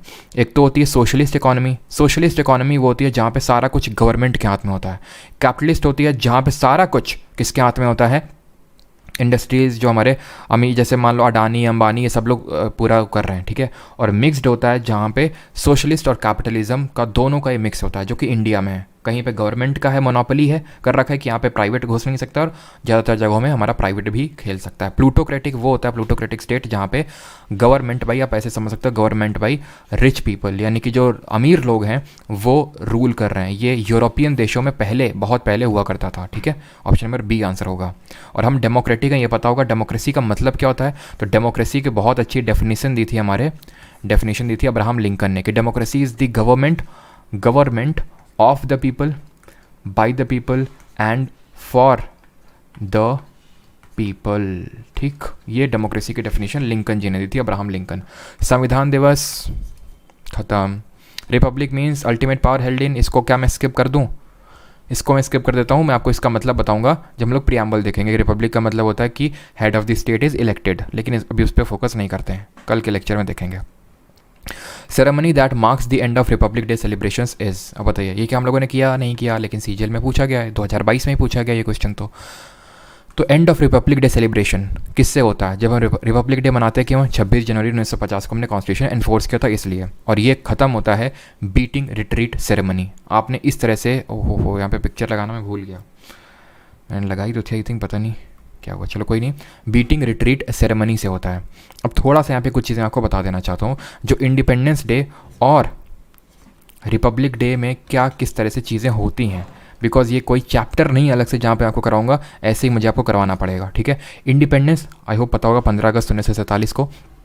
इस दिन जो हमारा प्राइम मिनिस्टर होता है वो इंडियन फ्लैग की क्या करता है? रेजिंग, इंडियन फ्लैग रेजिंग होती है, फ्लैग रेजिंग सेरेमनी होती है। फ्लैग रेज होता है, धीरे धीरे ऊपर उठता है कि हम आज़ाद हो रहे हैं, ब्रिटिश का झंडा हट रहा है और भारत का ऊपर आ रहा है, ठीक है। तो फ्लैग रेजिंग सेरेमनी होती है जो प्राइम मिनिस्टर परफॉर्म करते हैं in the Red Fort. Is that clear? Red Fort में ये काम होता है, लाल किला, जहाँ पे झंडा को क्या किया जाता है? फ्लैग रेजिंग होती है उसकी, ठीक है। रिपब्लिक डे में अगर हम बात करें, गणतंत्र दिवस में 26 जनवरी क्यों मनाते हैं देख लिया। ये हमारा प्रेसिडेंट करता है, ये करता है प्रेसिडेंट फ्लैग की अनफर्लिंग, रेजिंग नहीं होती है, इसको खोला जाता है, अनफर्लिंग। और ये कहाँ पे होता है? कर्तव्य पथ, जो पहले किस नाम से जाना जाता था, बताइए जल्दी से। कर्तव्य पथ को पहले किस नाम से जाना जाता था? तो वहाँ पे होती है आपकी बीटिंग रिट्रीट सेरेमनी, और उसके बाद पहले तो परेड वगैरह होती है, फिर बीटिंग रिट्रीट सेरेमनी, और उसके बाद अवार्ड वगैरह दिए जाते हैं, ठीक है। चलिए, which of the following countries have an unwritten constitution? निम्नलिखित में से किस देश का संविधान अलिखित है? Now learn the difference between the written and unwritten. ये देखो मैंने कहाँ फोटो लगा रखी है, देख रहे हो मैंने कहाँ फोटो लगा रखी है? ये है बीटिंग रिट्रीट सेरेमनी। वही मैं सोचूं फोटो तो लगाई थी यार मैंने। तो अब रिटन कॉन्स्टिट्यूशन और अनरिटन में थोड़ा सा डिफरेंस समझ लेते हैं जितना नीडेड है। ये रिटन है, ये अनरिटन है, समझना इंपॉर्टेंट है। क्यों? अब रिटन वो होता है जो कि एक तरह से कुछ लोग बैठे, कॉन्स्टिट्यूएंट असेंबली बैठी, उसने संविधान बना दिया, ठीक। अनरिटन होता है कि कोई फॉर्मल तरीके से कोई लोग बैठे नहीं, हुआ क्या? जैसे इसका सबसे बेस्ट एग्जाम्पल है यूके, ब्रिटेन, ठीक है। ब्रिटेन इसका सबसे बेस्ट एग्जांपल, जो हमें रूल कर रहा था, इंग्लैंड। यहाँ पे क्या था? बहुत हिस्टोरिकली क्या थे, जैसे कोई लॉ बन गया, जैसे अब तो तुमने सुना होगा मैग्ना कार्टा, नाम सुना होगा। मैग्ना कार्टा क्या था? मैग्ना कार्टा ये था, यूके की गवर्नमेंट ने क्या बोला था कि ये कुछ अमीर लोग हैं, इनके पास ये राइट्स हैं, इनको हम कभी छीन नहीं सकते हैं। वहाँ से एक तरह से उस चीज़ का जन्म हुआ, ठीक है। तो ऐसे बहुत सारी चीज़ों का जन्म होता गया, तो उन सारी चीज़ों को इकट्ठा मिला दिया गया और बोल दिया गया कि ये हमारे देश का कॉन्स्टिट्यूशन है। That is unwritten constitution, formally नहीं बना है, ठीक, ये फॉर्मली बना है। डिफरेंस क्या क्रिएट होता है? डिफरेंस ये क्रिएट होता है कि ये इसको अमेंड करना नॉट ईजी टू अमेंड, यानी इसको संशोधित करना इतना आसान नहीं होता है, not easy to amend. But इसके केस में अगर देखें तो it is easy to amend, इसको संशोधित करना आसान होता है। इसमें भी अभी हम देखेंगे, जैसे रिटन में अगर हम बात करें, हमारा इंडिया इसका एक एग्जांपल है, इसका कॉन्स्टिट्यूशन सबसे लार्जेस्ट रिटन कॉन्स्टिट्यूशन है। यूएसए में भी रिटन कॉन्स्टिट्यूशन है। अगेन इनके कॉन्स्टिट्यूशन में कुछ डिफरेंसेस हैं। अब हमारे यहाँ अमेंड करना कितना आसान है वो देखेंगे अभी हम, ठीक है। तो रिटन और अनरिटन में ये अंतर होता है। रिटन का मतलब होता है कि एक तरह से सिस्टमेटिकली कोडिफाइड, इसको हम बोल सकते हैं इट इज़ सिस्टमेटिकली कोडिफाइड, ठीक है, सिस्टमेटिकली कोडिफाइड है। लेकिन ये सिस्टमेटिकली कोडिफाइड नहीं है, कुछ रूल्स रेगुलेशन चले आ रहे थे, उनको मिला के बना बोल दिया कॉन्स्टिट्यूशन है। इसको अमेंड करना, संशोधित करना आसान नहीं है, इसको करना आसान है, बहुत आसानी से ये हो सकता है, ठीक है। उसको हम बोलते हैं रिजिडिटी और फ्लेक्सिबिलिटी। अभी देखते हैं। तो which have unwritten constitution, UK. हमारा बेटा भी रिटन कॉन्स्टिट्यूशन, बिकॉज उसकी भी तो कॉन्स्टिट्यूंट असेंबली बनी थी ना। विच फीचर, और बस आपके 7-8 क्वेश्चन और बचे हैं। अब यहाँ से एक कॉम्पोनेंट स्टार्ट होगा और इस कॉम्पोनेंट से अगले 4-5 क्वेश्चन आएंगे। ध्यान से समझिएगा, बहुत इंपॉर्टेंट है, इस पे क्वेश्चन आए हैं और टियर 2 टाइप ये क्वेश्चन ज़्यादा बनते हैं। वैसे टियर 1 में क्वेश्चन आए सीजीएल 2022 में, जितने भी क्वेश्चन अभी आपको आगे देखने को मिलेंगे सारे के सारे 2022 में टियर 1 में है, लेकिन टियर 2 में काफ़ी ज़्यादा आने के इस तरह के क्वेश्चन के चांसेस रहते हैं। विच फीचर, अब ये नहीं बोलो टियर 2 में ही आएगा, बाकी के लिए भी इंपॉर्टेंट है उतना ही। Which feature of Indian constitution refers to the existence of more than one level of government. भारतीय संविधान की कौन सी विशेषता देश में एक से अधिक स्तर की सरकार के अस्तित्व को दर्शाती है? रेडिकलिज्म, फेडरलिज्म, लिबरलिज्म या फिर सेक्युलरिज्म। रेडिकलिज्म का मतलब मैं तुम्हें बताता हूँ, रेडिकलाइज का मतलब होता है किसी की जनरल पैटर्न ऑफ थिंकिंग को चेंज करना। जैसे फॉर एग्जांपल ये नक्सल्स है ना, नक्सल जिसको हम रेड कॉरिडोर बोलते हैं, नक्सल जो नक्सलाइट होते हैं, या फिर जो नॉर्थ ईस्ट में जो हिंसा करते रहते हैं, या फिर जो कश्मीर में जो मिलिटेंसी करते रहते हैं, उनको रेडिकलाइज किया जाता है, ठीक है। उनके कुछ रीजंस हो सकते हैं बट मेजर रीज़न ही होता है रेडिकलाइज। उनके माइंड को चेंज किया जाता है कि तुम्हारे साथ न्याय होता आ रहा है, तुम्हारे साथ हिस्टोरिकल अन्याय होता आ रहा है, तुम्हारे साथ अनजस्टिस हुआ है, तुम्हें इसके लिए लड़ना होगा। अगर तुम नहीं लड़ोगे तुम्हें जस्टिस नहीं मिलेगा, तुम्हें अपनी इंडिपेंडेंस के लिए, तुम्हें अपनी स्वतंत्रता के लिए लड़ना होगा तुम्हें। इस तरह का जो चीज़ें होती है उसको बोलते हैं रेडिकलिज्म, ठीक है। सेक्युलरिज्म समझा चुका हूँ। लिबरलिज्म मतलब उदारवाद की भाई सारी चीज़ें एकदम खुला छोड़ दो, एकदम फ्री थिंकिंग होनी चाहिए एक तरह से। यहाँ पे जो क्वेश्चन पूछ रहा है उसका आंसर होगा फेडरलिज्म, संघवाद। बहुत कायदे से इसका मतलब समझना, फेडरलिज्म का मतलब क्या होता है, ठीक है। इस क्वेश्चन को कर लें, अगले वाले को फिर बताता हूँ मैं, ठीक है। विच of the following is one of the key features of the Indian constitution. निम्नलिखित में से कौन भारतीय संविधान की प्रमुख विशेषता में से एक है? Autocratic government, dependent judiciary, non secular, federalism. अभी क्योंकि तुम फेडरलिज्म के बारे में कर क्या हो, तुम्हें बहुत आसान है फेडरलिज्म, लेकिन जब क्वेश्चन आता है तो उतना आसान होता नहीं है, ठीक है, होता नहीं है, ठीक है। तभी इंपॉर्टेंस बढ़ जाती है मिक्स क्वेश्चंस की, लेकिन फेडरलिज्म की इंपॉर्टेंस समझो, ठीक है।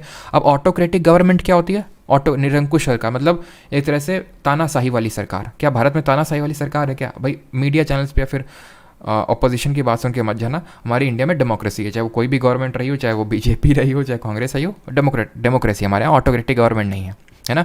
क्योंकि एग्जीक्यूटिव जो होती है हमारी सरकार, वो रिस्पॉन्सिबल होती है लेजिस्लेचर को, ठीक है, तो वो कभी भी हट सकती है, ठीक है। तो इस वजह से ऑटोक्रेटिक नहीं है। डिपेंडेंट जुडिशरी है, हमारे यहाँ इंडिपेंडेंट जुडिशरी है, न्यायपालिका स्वतंत्र है, वो भी हम आगे देखेंगे। आई होप शायद कल के लेक्चर में सारी चीज़ें देखेंगे। नॉन सेकुलर नहीं, सेकुलर है। बचा क्या? फेडरलिज्म है।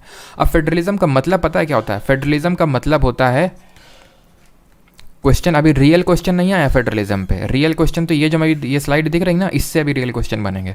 फेडरलिज्म का मतलब है, और ये बस आखिरी ही आपका ये एक तरह से बोल सकते हैं कॉम्पोनेंट है। फेडरलिज्म का मतलब होता है division of powers, division of powers between centre and states, यानी कि केंद्र और राज्यों के बीच में शक्ति का बंटवारा, फेडरलिज्म उसको बोलते हैं। ये होता है फेडरलिज्म, ठीक। अब जब तुम क्वेश्चन देखोगे ना, तुमसे आगे जब क्वेश्चन आएंगे, दो तरह के क्वेश्चन पूछेगा। इसमें बोलेगा कि इसमें से फेडरल फीचर कौन सा और इसमें यूनिटरी फीचर कौन सा है। तुमसे पहचानने के लिए बोलेगा कि बताओ बेटा फेडरल फीचर कौन सा है बेटा, और बेटा ये बताओ कि यूनिटरी फीचर कौन सा है। तो इसको पहचानना कैसे जाएगा, ऐसे समझो। अभी देखो, फेडरल फीचर की अगर बात करें तो कोई भी फीचर जो स्टेट्स को पावर दे रही है। हमारे यहाँ यूनियन है, हमारे यहाँ स्टेट्स हैं। कितने स्टेट हैं? 28 स्टेट्स हैं, 8 यूटीज़ हैं, ठीक। तो अगर यूनियन के, देखो हम प्री अज्यूम करते हैं कि यूनियन यानी कि केंद्र के पास तो पावर होगा ही होगा, कहीं भी ऐसा नहीं होता कि भाई केंद्र के पास पावर नहीं, ठीक है। यूनियन के पास पावर है, ये बाय डिफ़ॉल्ट है। अब कई होते हैं जगह जहाँ पे स्टेट को पावर नहीं दी जाती, उतने राज्यों को पावर नहीं दी जाती। हमारे भारत में दी गई हैं क्या? तो आंसर होगा सर, इसको कहना बताना बड़ा कॉम्प्लेक्स है। क्यों कॉम्प्लेक्स है? क्योंकि अब कई जगह कई ऐसे हमारे इंसिडेंसेस आते हैं, ऐसा लगता है कि ये स्टेट गवर्नमेंट के पास पावर ही नहीं है। जैसे कि दिल्ली हमारा रोता रहता है हमेशा, जैसे वो तो यूटी है, ठीक है, उसकी खैर अलग वो है। लेकिन कई सारे स्टेट होते हैं कि हमें केंद्र सरकार इतना पैसा नहीं दे रही, वो नहीं कर रही, ये नहीं कर रही, रोते रहते हैं। यानी कहीं ना कहीं उनके पास पावर उतनी है नहीं। लेकिन हम ये भी नहीं बोल सकते कि बिल्कुल ही पावर नहीं है। तो हम कहीं बीच में आते हैं। हमारे फीचर जो हैं क्वाज़ाई फेडरल हैं। We are quasi federal, sir quasi federal का मतलब क्या होता है? बीच में है, कुछ प्रोविजन ऐसे हैं जो फेडरल हैं, कुछ ऐसे हैं जो यूनिटरी हैं। और ये भी पूछ चुका है कि क्वाज़ाई फेडरल किसने बोला था हमारे कॉन्स्टिट्यूशन को? केसी वियरे एक भाई साहब थे, उन्होंने हमारे फेडरलिज्म को क्वाज़ाई फेडरल बोला था। यूनिटरी फीचर वो होते हैं जो जो जो जो यूनियन, अब यूनियन के पास पावर तो पहले से ही है, तो जो स्टेट्स से पावर या तो खींच ले अपने पास या स्टेट को पावर वो ना दे। इसका मतलब मैं ये नहीं बोलूँगा कि यूनियन को पावर दे दे, एक्चुअल में है तो मतलब वही, लेकिन हम ये मान रहे हैं कि यूनियन के पास पहले से ही पावर है, कुछ लोगों का भेजा उड़ रहा होगा, चिंता मत करो, अभी एग्जाम्पल्स मैं देता हूँ आपको, ठीक है। तो यहाँ पे फेडरल फीचर और कुछ यूनिटरी फीचर के मैं आपको एग्जाम्पल देता हूँ, जैसे कि, ठीक है, आपको इसको समझ लो कायदे से, फिर क्वेश्चन कर पाओगे। सुप्रीमेसी ऑफ द कॉन्स्टिट्यूशन, हमारा देश का संविधान सुप्रीम है, संविधान से ऊपर कोई नहीं है, ना कि केंद्र सरकार भी सुप्रीम नहीं है। दैट मीन्स कि एक फेडरल फीचर हुआ, क्योंकि अगर कॉन्स्टिट्यूशन सुप्रीम ना होती तो क्या होता? जो हमारी केंद्र सरकार है वो स्टेट से पावर खींच लेती और खींचती और खींचती, अगर कॉन्स्टिट्यूशन सुप्रीम ना होता तो। डिवीजन है पावर्स का यूनियन और स्टेट के बीच में। जब हम कल पढ़ेंगे 7 शेड्यूल 7वीं अनुसूची, तो वहाँ देखेंगे कि कुछ हमारे सब्जेक्ट है जिस पे सिर्फ केंद्र कानून बना सकता है, किसी पे सिर्फ राज्य कानून बना सकते हैं, किसी पे दोनों बना सकते हैं, ठीक है। तो यानी कि राज्यों को भी पावर है, तो ये भी फेडरल फीचर हुआ, क्योंकि राज्य को पावर मिल रही है। अगर राज्य को पावर मिल रही है या फिर उससे पावर नहीं खींची जा रही है तो फेडरल हुआ, और अगर उससे पावर को खींचा जा रहा है और अगर उसको कोई पावर नहीं दिया जा रहा तो यूनिटरी फीचर होगा, ठीक है, यानी कि केंद्रीकरण जिसको हम बोल सकते हैं। Existence of an independent judiciary in the Indian constitution, न्यायपालिका स्वतंत्र है, ये हमने यूएसए के कॉन्स्टिट्यूशन से लिया, कल देखेंगे। लेकिन इंडिपेंडेंट जुडिशरी का मतलब क्या है? कि जुडिशरी किसी पे डिपेंडेंट नहीं है, कि यार जैसे फॉर एग्जांपल जज जो है ना, निर्णय इस बात पे देने लगे कि भाई, जैसे फॉर एग्जांपल कि हम मान लो भी करंट में बीजेपी गवर्नमेंट, उसके फेवर में दे देते हैं कि वो नहीं देंगे तो उनको हमको हटा देंगे। तो हमारे कॉन्स्टिट्यूशन ने ऐसे प्रोविजन डाल रखे हैं कि गवर्नमेंट उन पे ज़्यादा रेगुलेशन ना कर सके, यानी में न्यायपालिका स्वतंत्र है, इसलिए ये कैसा होगा? फेडरल फीचर होगा। नहीं तो अगर ना होती न्यायपालिका स्वतंत्र तो यूनियन उसका गलत इस्तेमाल करता, ठीक। यूनिटरी देखते हैं, फिर मैं तुम्हें कुछ एग्जाम्पल दूंगा, तुम्हें खुद से बताना, ठीक है। यूनिटरी हो गया जैसे सिंगल सिटीजनशिप, हमारे भारत में एकल नागरिकता है। ये कॉन्सेप्ट हमने यूके से लिया, आगे कल देखेंगे, बिकॉज सोर्सेज ऑफ जो कॉन्स्टिट्यूशन है वो हमारा कल का टॉपिक है। तो एकल नागरिकता है, तो सर ये फेडरल क्यों है? मतलब फेडरल क्यों नहीं, यूनिटरी में क्यों है? देखो, इसका उल्टा क्या होता? सिंगल सिटीजनशिप का उल्टा क्या है? डुअल सिटीजनशिप, जो कि यूएसए में है। यूएसए में क्या, लोग यूएसए के भी नागरिक हैं और जिस भी राज्य में, फॉर एग्जांपल उनके पास मान लेते हैं कि कैलिफोर्निया, जो सैन फ्रांसिस्को की भी सिटीजनशिप है, वहाँ पे ऐसा होता है।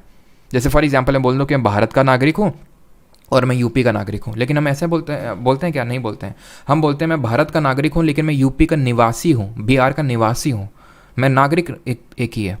तो अगर मान लेते हैं कि डुअल होती तो क्या होता? लोग स्टेट के पास भी ये पावर होता कि वो सिटीजनशिप खींच लेती है, फिर कुछ कर लेती है, तो यानी कि वो स्टेट को पावर नहीं दी गई है ना, राइट। सिंगल कॉन्स्टिट्यूशन, इसका हमारे देश में एक ही संविधान है, इसका उल्टा क्या होता? मतलब इसका विरोध में क्या बोल सकते थे? डुअल कॉन्स्टिट्यूशन, यानी स्टेट के भी एक अगर कॉन्स्टिट्यूशन होता तो उसको हम बोलते हैं डुअल कॉन्स्टिट्यूशन है, तो यानी स्टेट के पास भी कुछ और पावर मिलती, तो अगेन यूनिटरी हुआ। Power of union to override on the state matter, हम देखेंगे कि कुछ सब्जेक्ट होते हैं जिसपे कि यूनियन लॉ बना सकता है, कुछ पे स्टेट बना सकता है, कुछ पे दोनों।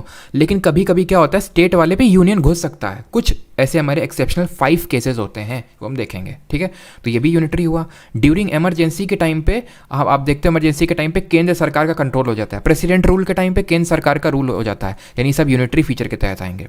सेंट्रल गवर्नमेंट गवर्नर को अपॉइंट कर रही है। राज्यपाल क्या होता है? राज्य का अगर हम देखें तो एक हेड होता है, पूरे राज्य का एक हेड होता है, एक राज्यपाल। और राज्यपाल की नियुक्ति कौन कर रहा है? सेंटर कर रही है। प्रेसिडेंट कर रहे हैं कि नहीं? सेंटर कर रहा है। तो एक तरह से यूनिटरी फीचर है कि मतलब स्टेट के बंदे को भी यूनियन कर रहा है। Dependence of state on the centre for economic assistance for grant. अब यहाँ पे मैं कुछ एग्जांपल दे रहा हूँ, बता देना, फिर आगे बढ़ेंगे, ठीक है। रिटन कॉन्स्टिट्यूशन, रिटन कॉन्स्टिट्यूशन को आप कहाँ पे रखेंगे? ठीक है, ये आप बता दीजिए। आप बाई कैमरलिज्म, रिटन का मतलब है लिखित संविधान, बाई कैमरलिज्म का मतलब है कि लोकसभा राज्यसभा यानी 2 हाउसेज हैं। बाई कैमरलिज्म का मतलब होता है हमारे पार्लियामेंट में 2 हाउसेज हैं, एक लोकसभा एक राज्यसभा, ठीक है। चलिए ये बता दीजिए बस, अगर आप ये बता देंगे दोनों को तो मैं समझ जाऊंगा आपको टॉपिक क्लियर है and you are ready to attempt the MCQs। बताइए अब रिटन कॉन्स्टिट्यूशन का मतलब क्या है? रिटन कॉन्स्टिट्यूशन का मतलब होता है कि कॉन्स्टिट्यूशन को अमेंड करना उतना आसान नहीं है। अब अमेंड करना आसान नहीं है, दैट मीन्स कि वो फेडरल फीचर होगा, यानी कि यूनियन जल्दी से पावर नहीं खींच सकती स्टेट से। बाई कैमरलिज्म, लोकसभा भी है राज्यसभा भी है। लोकसभा में तो ठीक है सेंटर, राज्यसभा में किसका रिप्रेजेंटेशन है, हम देखेंगे राज्यसभा में राज्यों के लोग जा रहे हैं, यानी कि स्टेट्स के जो लेजिस्लेटिव असेंबली होती है, विधानसभा, ठीक है, ये चुन के भेजते हैं राज्यसभा में। यानी राज्यसभा किसको, राज्यसभा को बोलते हैं काउंसिल ऑफ स्टेट्स, हम पढ़ेंगे, अभी नहीं पढ़ा है, तो काउंसिल ऑफ स्टेट बोलते हैं, यानी स्टेट के लोग हैं यहाँ पे। दैट मीन्स कि यह स्टेट का भी रिप्रेजेंटेशन है, दैट मीन ये आपका फेडरल फीचर है। क्लियर है, डेडरलिज्म नहीं भैया विनय जी, फेडरलिज्म, ठीक है, डेडरलिज्म नहीं। चलो अब क्वेश्चन करो, which is not a unitary feature of the constitution. जल्दी जल्दी क्वेश्चन 32 को अटेम्प्ट करो, ठीक है, इसको कर लिया हो तो 33 करो। विच of the following is not a federal feature, यहाँ पूछ रहा है not a unitary feature, not a federal feature. करो अपना टाइम लेके, मुझे फिर आपको बताऊंगा। हाउस ऑफ एल्डर वो सारी चीज़ें बोलते हैं किशन गुप्ता। अब ये मैं PYQ सीरीज़ नहीं करवा रहा हूँ, और जो शाम को 7 बजे PYQ सीरीज़ होगी उसमें मैं पूरा खोल दूंगा, फिर मैं रुकूंगा नहीं, क्योंकि वहाँ पे मैं एक टॉपिक पे रिस्ट्रिक्टेड नहीं हूँ, ठीक है, यहाँ पे मुझे टॉपिक वाइज लेके चलना है अभी के लिए, ठीक है। तो नॉट अ यूनिटरी फीचर, तो कौन सा यूनिटरी फीचर नहीं है, यानी कि कौन सा फेडरल फीचर है, यही तो पूछ रहा है। नॉट यूनिटरी फीचर यानी कौन सा फेडरल फीचर है, बाई कैमरल लेजिस्लेचर, अभी बताया फेडरल फीचर है, खत्म। आंसर क्या आ गई है क्या, अच्छा चलो। अंकित कुमार सिंह ने बहुत अच्छा यहाँ पे क्वेश्चन लिखा है, बिल्कुल, एंड आई वॉज वेटिंग। अच्छा यही क्वेश्चन तो नहीं पूछा है, नहीं पूछा अभी, आई थिंक आ गया है। चलिए अभी तो है ही ना ऑप्शन में, चलो ठीक है। तो ये चीज़ क्लियर हो गई ना कि ये जो है कहाँ गया यार, ये इंटीग्रेटेड जुडिशियल सिस्टम। अब ये भी समझ लो, अभी नहीं बताया। इंटीग्रेटेड जुडिशरी का मतलब है कि सुप्रीम कोर्ट, हाई कोर्ट सब इंटीग्रेटेड हैं, ठीक है। ये हमारा यूनिटरी फीचर है। सर यूनिटरी क्यों है ये, अभी तो बताया तो अपने को जुडिशरी कुछ कर रहे थे आप, और अब बता रहे थे कि वो फेडरल में, अब जुडिशरी फिर यहाँ से लिया, लेकिन अब बता रहा हूँ यूनिटरी है। वहाँ बोला था न्यायपालिका स्वतंत्र है, वो फेडरल फीचर है, लेकिन जुडिशरी इंटीग्रेटेड है। इसका मतलब पता है क्या होता है, इसका मतलब ये होता है हमारे राज्यों का कोई कोर्ट नहीं है। सर होता तो है हाई कोर्ट ना, नहीं होता है। जैसे फॉर एग्जाम्पल, जैसे हाई कोर्ट क्या कर सकता है, सुप्रीम कोर्ट ने कोई रूलिंग दी होगी उसको रिवर्स कर सकता है। हाई कोर्ट क्या कह सकता है कि ये चीज़ आज से पूरे देश में लागू होगी, तो पूरे देश में लागू होगी, ऐसा नहीं कि सिर्फ उस पर्टिकुलर स्टेट में लागू होगी। यानी पूरी इंटीग्रेटेड जुडिशियल सिस्टम है। दैट मीन कि स्टेट का खुद का कोई अलग से कोर्ट नहीं है कि स्टेट लॉज को रिव्यू करने के लिए स्टेट की ये जुडिशरी है, नहीं। स्टेट में हाई कोर्ट है सब में एक, लेकिन वो हाई कोर्ट सब इंटीग्रेटेड है, इसलिए ये यूनिटरी है। सिंगल सिटीजनशिप बता दिया यूनिटरी क्यों, इसका अपोजिट क्या होता है, डुअल आपका हो जाता फेडरल में, ठीक है। Appointment of governor by the president, तो ये भी हमारा यूनिटरी फीचर में आता है। Now coming on to the not a federal feature, unitary कौन सा है भाई, डुअल गवर्नमेंट तो है फेडरल, डिवीजन ऑफ पावर भी फेडरल है, ऑल इंडिया सर्विसेज, ये हमारा एक्चुअली अच्छा आंसर दिया था उन्होंने, ठीक है। ये हमारा किस तरह से फेडरल फीचर नहीं है, यूनिटरी है, वो समझिए। ऑल इंडिया सर्विसेज में आती है IAS, आर्टिकल नंबर 312 है ये, ठीक है। आर्टिकल नंबर भी नोट कर लीजिएगा अलग से। कई जगह मैंने देखा PYQ की बुक में आर्टिकल का एक अलग से चैप्टर रख देते हैं, आर्टिकल, ऐसे कभी मत पढ़िएगा। आर्टिकल हम लोग ऐसे ऐसे करके ही पढ़ेंगे, ऐसे एक साथ नहीं पढ़ेंगे, ठीक है, याद नहीं होंगे कभी, ठीक है, चाहे जितना याद कर लेना। IAS यानी Indian administrative service, Indian police service और इंडियन फॉरेस्ट सर्विस, ना कि फॉरेन सर्विस, ठीक है। फॉरेन तो इंडिया की थोड़ी ना हुई फिर, ठीक है, फॉरेस्ट सर्विस। तो ये 3 हमारी ऑल इंडिया सर्विसेज हैं। इनकी नियुक्ति सब कुछ कौन करता है, department of personal and training, ये इनका सब कुछ करता है, देखता है ट्रेनिंग वगैरह का, और नियुक्ति भी कौन कर रहा है, अगर हम देखें तो सारा कुछ सेंटर कंट्रोल कर रहा है। नहीं, सेंटर की एक तरह से हम कठपुतली बोल सकते हैं, लेकिन ये अपॉइंट कहाँ पे किए जा रहे हैं, राज्यों के अंदर अपॉइंट किए जा रहे हैं, स्टेट के, यानी कि स्टेट के अंदर वो ऑफिसर रूल कर रहे हैं, वो ऑफिसर स्टेट को चला रहे हैं जो जिनका जिन पे स्टेट का कोई बस नहीं है, बस किसका है, सेंटर का। उसने उनके अपॉइंटमेंट की, ट्रेनिंग की, सब कुछ ट्रांसफ़र देख रहा है, उनके हाथ में तो कुछ है ही नहीं, स्टेट के हाथ में, उनके हाथ में तो कुछ है ही नहीं ज़्यादा कुछ। तो यानी कि कर काम रहा है सेंटर, लेकिन मतलब कर रहे हैं काम स्टेट्स के लिए, लेकिन रेगुलेट इनको कर रहा है सेंटर, इसलिए यूनिटरी फीचर है। अच्छा एक चीज़ याद रख लीजिएगा, अगर कोई, चलो वो बाद में देखेंगे जब राज्यसभा पार्लियामेंट चैप्टर देखेंगे, क्योंकि अगर कोई ऑल इंडिया सर्विस नहीं क्रिएट करनी है ना, तो उसके लिए हमारा राज्यसभा रेजोल्यूशन पास करेगा स्पेशल मेजोरिटी से, तब होगा। खैर छोड़ते हैं उसको भी। 34 the unitary system of government possesses which are the following advantages. जो यूनिटरी सिस्टम ऑफ गवर्नमेंट होती है, जहाँ पे एक तरह से केंद्र के पास ज़्यादा पावर होती है, वो कौन से क्या होता है उसके पास, greater adaptability, strong state, greater participation by the people, lesser chance of authoritarianism. तो भाई ये तो होगा नहीं, अथॉरिटेरिज्म के तो ज़्यादा चांस बढ़ जाते हैं, क्योंकि अगर भाई मान लेते हैं आज को बीजेपी गवर्नमेंट स्टेट के पास और कम और कम और कम, और बीजेपी के पास जो अभी करंट में रूलिंग है उसके पास और ज़्यादा और ज़्यादा और ज़्यादा आगे, तो वो अथॉरिटेरियनिज्म कर सकती है ना, जो अथॉरिटी स्टैब्लिश कर सकती है ना, जो बोलेगा उसको लोगों को करना पड़ेगा ना, मतलब एक तरह से ऐसा हम बोल सकते हैं। पार्टिसिपेशन ये कोई इंश्योर नहीं करता। आंसर होगा स्ट्रॉन्ग स्टेट। स्टेट का मतलब यहाँ पे यूपी एमपी नहीं है, स्ट्रॉन्ग स्टेट का मतलब ये है कि जो पूरा देश है, एक तरह से वो बोल सकते हैं, ठीक है। तो ऑप्शन नंबर बी क्लियर है। अगले क्वेश्चन पे आते हैं 35th। द कॉन्स्टिट्यूशन, अगर यहाँ पे स्टेट का मतलब नहीं है वो, तो ये आंसर होगा, ठीक है। अगर यहाँ पे स्टेट का मतलब वो आर्टिकल नंबर जो 12 और 35 वाला जो स्टेट का मतलब दिया, अगर वो है तो, ठीक है, ऑप्शन नंबर बी। अगले क्वेश्चन पे आते हैं 35th। The constitution of India is a sovereign socialist secular democratic Republic with a dash system of government, unitary, parliamentary, monarchial या फिर प्रेसिडेंशियल फॉर्म ऑफ गवर्नमेंट। तो हमारे यहाँ किस तरह की गवर्नमेंट है? हमारे इंडिया में है पार्लियामेंट्री फॉर्म ऑफ गवर्नमेंट, यानी कि संसदीय प्रणाली हमारे यहाँ पे पार्लियामेंट्री फॉर्म ऑफ गवर्नमेंट, ठीक है, जो कि हम कल देखेंगे, जो हमने लिया है यूके से, ठीक। चलिए, the most essential feature of parliamentary form of government is, सबसे मोस्ट इंपॉर्टेंट फीचर क्या होता है पार्लियामेंट्री फॉर्म ऑफ गवर्नमेंट का? संसदीय। तो हमने डिफरेंट फॉर्म्स ऑफ गवर्नमेंट होती हैं, एक तो होती है पार्लियामेंट्री, ठीक है। चलो यहीं पे मैं मतलब बताता हूँ जल्दी से कि पार्लियामेंट्री फॉर्म ऑफ गवर्नमेंट और प्रेसिडेंशियल फॉर्म ऑफ गवर्नमेंट में अंतर क्या होता है, ठीक है। प्रेसिडेंशियल फॉर्म ऑफ गवर्नमेंट, तो जो पार्लियामेंट्री फॉर्म ऑफ गवर्नमेंट होती है, जो कि हमने यूके से ली, जो हमारे इंडिया में है, और इसका सबसे प्रेसिडेंशियल का सबसे बेस्ट एग्जांपल यूएस है। यहाँ पे जो एग्जीक्यूटिव, छोड़ो इसको, पूरी तरह से छोड़ दो, पार्लियामेंट चैप्टर में इसको मैं कराऊंगा, ठीक है, इसको भी छोड़ दो, बस ऐसे समझ लो पार्लियामेंट्री फॉर्म ऑफ गवर्नमेंट में अभी के लिए जो हमारी एग्जीक्यूटिव होती है वो लेजिस्लेचर को रिस्पॉन्सिबल होती है, अकाउंटेबल होती है, बस, ठीक है। नहीं समझ में आ रहा है, कोई दिक्कत नहीं है। 37th, कॉन्स्टिट्यूशन ऑफ इंडिया क्या है? रिजिड है, फ्लेक्सिबल है, वेरी रिजिड है, पार्टली रिजिड है, फिर पार्टली फ्लेक्सिबल? आंसर बताइए इसका। ये सेकंड लास्ट क्वेश्चन है आपका, आई थिंक, बिल्कुल, ठीक है, ये हम लोग का सेकंड लास्ट क्वेश्चन है। आंसर बताइए अभी, जो अभी मैंने चीज़ें बताई। तो आंसर रिजिड, रिजिड का कॉन्स्टिट्यूशन वो होता है जिसको कि, और कितना चलेगा, बस सप्पू सिंह कंट्रोल करो अपनी भूख को, 2 मिनट और। रिजिड का मतलब होता है कि कॉन्स्टिट्यूशन को अमेंड किया ही नहीं जा सकता है। फ्लेक्सिबल का मतलब होता है बड़ी आसानी से किया जा सकता है। वेरी रिजिड का मतलब बहुत ही भयंकर वो रिजिड है, और उसको किया हमारा इंडियन पार्टली रिजिड और पार्टली फ्लेक्सिबल है। कुछ चीज़ें ऐसी हैं जिनको अमेंड करना बहुत आसान है, जैसे फॉर एग्जांपल कोरम आप पढ़ते हैं, या फिर हमारा सेकंड शेड्यूल है, थर्ड शेड्यूल है, इसको आराम से अमेंड किया जा सकता है। लेकिन अगर वहीं बात कर दूँ 7th शेड्यूल ना, तो बहुत रिजिड है। तो कुछ प्रोविजंस है हमारे कॉन्स्टिट्यूशन में जो रिजिड हैं, कुछ हैं फ्लेक्सिबल हैं। कौन से प्रोविजन है वो अमेंडमेंट वाले चैप्टर में देखेंगे, ठीक है। तो partly rigid and partly flexible. And the last question of today's session is, with reference to constituent assembly which of the following statement is correct? आखिरी क्वेश्चन है, 2022 सीजीएल का क्वेश्चन है, कर दीजिए जल्दी से। Read jurisdiction of high court is wider than, बिल्कुल Indian thinker, तुम्हारी बात सही है, लेकिन अभी हम रेड जुरिस्डिक्शन नहीं कर रहे हैं ना। गगन मनोचा जी, अब एक टीचर थे हमारे, मनोचा सर ज्योग्राफी पढ़ाते थे, बहुत अच्छे टीचर थे। खैर, तो मनोचा जी 7 बजे क्लास होगी क्या पूछ रहे हैं? 7 बजे नहीं, मेंस वाली जो, हाँ बिल्कुल, अच्छा वो पूछ रहे हैं, हाँ 7 PM पे वो PYQ वाली आपकी मेंस वाली क्लास होगी, आप बोल सकते हैं, ठीक है। तो कॉन्स्टिट्यूएंट असेंबली कौन सा करेक्ट है, ये भी बहुत इंपॉर्टेंट है देखना कि करेक्ट और या पूछा है फिर इनकरेक्ट पूछा है, ठीक है। तो constituent assembly ratified India's membership of the Commonwealth in May 1947, गलत है ना, May 1949 में हुआ था ये काम, तो ये गलत हुआ, ठीक है।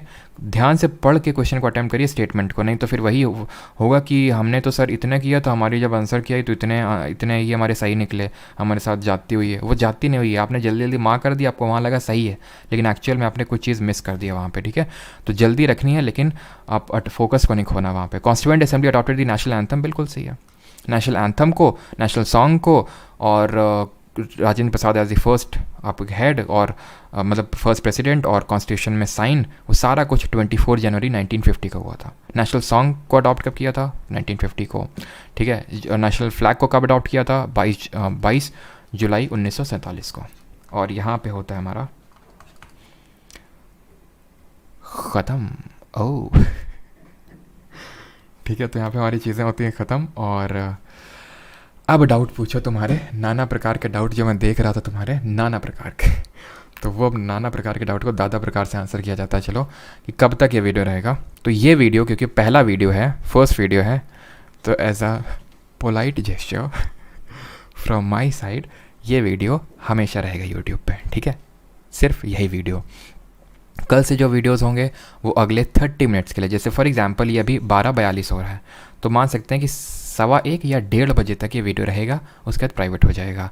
अब मुझे लग रहा है कि ये थोड़ा सा अथॉरिटेरिज्म टाइप साउंड हो रहा होगा है कि ज़्यादा बन रहे हैं, ये नहीं कि 24 घंटे के लिए कर दें। सर आप ये सोचिए कि ये पेड बैच है जिससे कि मैं अपने एक्सपेंसेस बियर कर पा रहा हूँ, ठीक है, ये पेड बैच है।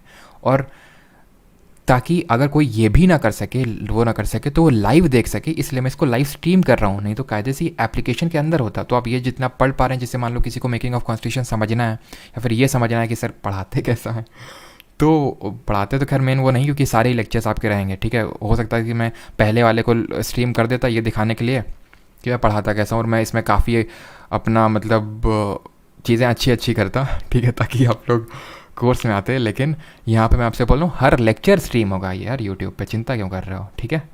तो आप ये मत समझिए कि ये वाला लेक्चर अच्छा था या फिर कोई भी, वो तो आपके सामने सारी चीज़ें हैं।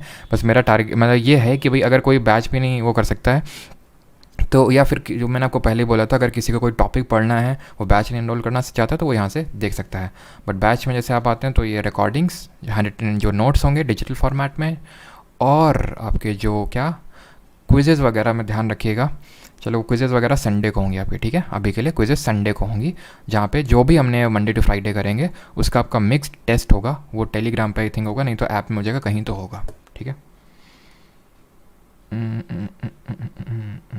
हिंदी नोट्स भी रहेंगे, नोट्स फ्री ही रहेंगे सर, मतलब जिन्होंने बैच में कर रखा है, ठीक है, नोट्स उनके लिए फ्री रहेंगे। 7 डे जी एप्लीकेशन है परमार एकेडमी, ठीक है। जिन लोगों को एनरोल करना है, देखो इन सब चीज़ें बताने में मुझे ख़राब तो मतलब अच्छा नहीं लगता उतना, लेकिन फिर भी अब बताना तो पड़ेगा ही, क्योंकि अब काफ़ी लोगों को मैं, देखो एक चीज़ हमेशा याद रखना कि कभी भी अगर मैं कोई चीज़ बता रहा हूँ या पूछ रहे हैं, क्योंकि पहला दिन इसलिए मैं बता रहा हूँ, ठीक है, कि परमार एकेडमी ऐप पे जाके आप बैच में एनरोल कर सकते हैं, ठीक है। कोई कूपन कोड नहीं है, ताकि किसी को ऐसा ना हो कि किसी कोई ज़्यादा में एनरोल कर रहा है, कोई कम में कर रहा है। वेबसाइट में एक्सेस करना चाहते हैं तो वेबसाइट अलग से www.parmaracademy.in।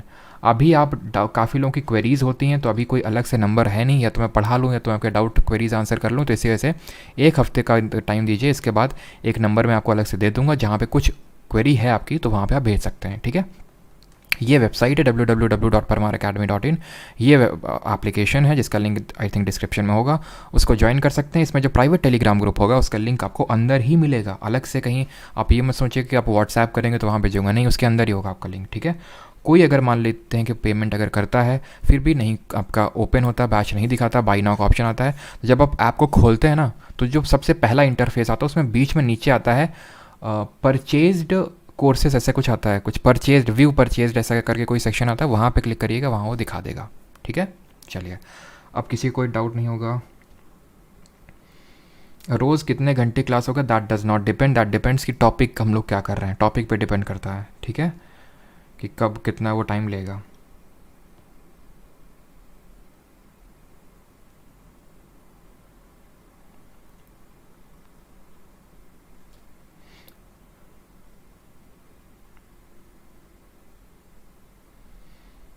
सब कुछ मतलब जीके में जितना भी है, ठीक है, Sumit Gupta.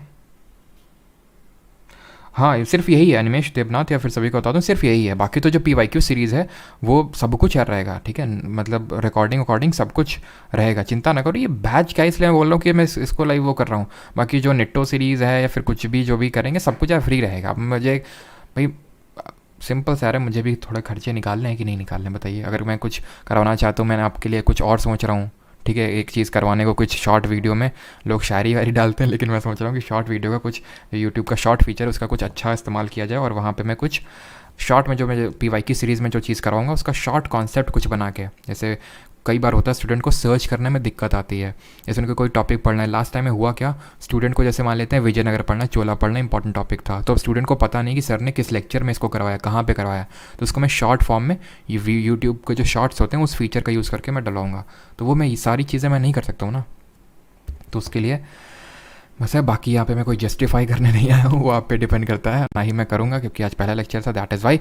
I hope you like the lecture. बता दो यार लेक्चर कैसा लगा, इतना देर हम लोगों ने जो काम किया या फिर मेहनत करी, वो कैसा लगा आपको लेक्चर, थोड़ा सा अप्रिशिएट कर दो या फिर क्रिटिकल फीडबैक ही दे दो बन राकस की तरह।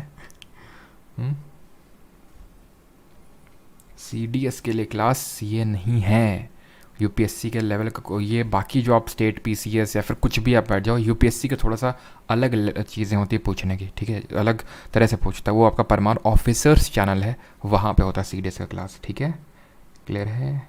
चलो थैंक यू। परमार ऑफिसर्स पे क्लास 7:30 AM पे होती है, जहाँ पे खासकर जो मेंस वाले एस्पिरेंट हैं उनको मैं बोलूँगा कि वहाँ पे वो आ सकते हैं, ठीक है, बिकॉज वहाँ पे भी साइंस चल रही है और वो आपको हेल्प करेगी, ठीक है। ग्रेट सेशन, थैंक यू विश, अंजलि, प्रिया, निर्मल, शे, मस्त रिवीजन हुआ, विकी कुमार बहुत अच्छा था, शानदार, ओके। सर मेरी शिफ्ट में 25 में से 18 क्वेश्चन आए थे। अच्छा कौन सी थी, 26 की थर्ड थी क्या? 26 की थर्ड में आई थिंक सबसे ज़्यादा क्वेश्चन 25 में स्टूडेंट बोले थे, 19 से 20 क्वेश्चन थे नोट से। अच्छा कलश जी आप भी कानपुर से हैं, एक नंबर था लेक्चर, क्या बात है, बस यही तो सुनना था। ऐप में कब अवेलेबल होगा सनत जी? ऐप में अवेलेबल हो जाएगा ये 1 घंटे के आप, क्योंकि डाउनलोड मतलब 1 घंटा लगता है, ठीक है, 1 घंटे में अवेलेबल हो जाएगा। मतलब जब तक यहाँ पे रहेगा, जब यहाँ पे प्राइवेट होगा तो ऐप में तुरंत आ जाएगा, ठीक है, नोट्स वहीं पे अपलोड हो जाएंगे, ठीक है, थोड़ा टाइम दीजिएगा बस, क्लियर है। चलो थैंक यू। सर ये क्लास पेड बैच में शो क्यों नहीं हो रहा है पल्लवी जी? ये स्ट्रीम तो लाइव होगा यूट्यूब पे, रिकॉर्डिंग आपकी ऐप में जाएगी तुरंत, ठीक है, तो आप यहाँ पे देखो।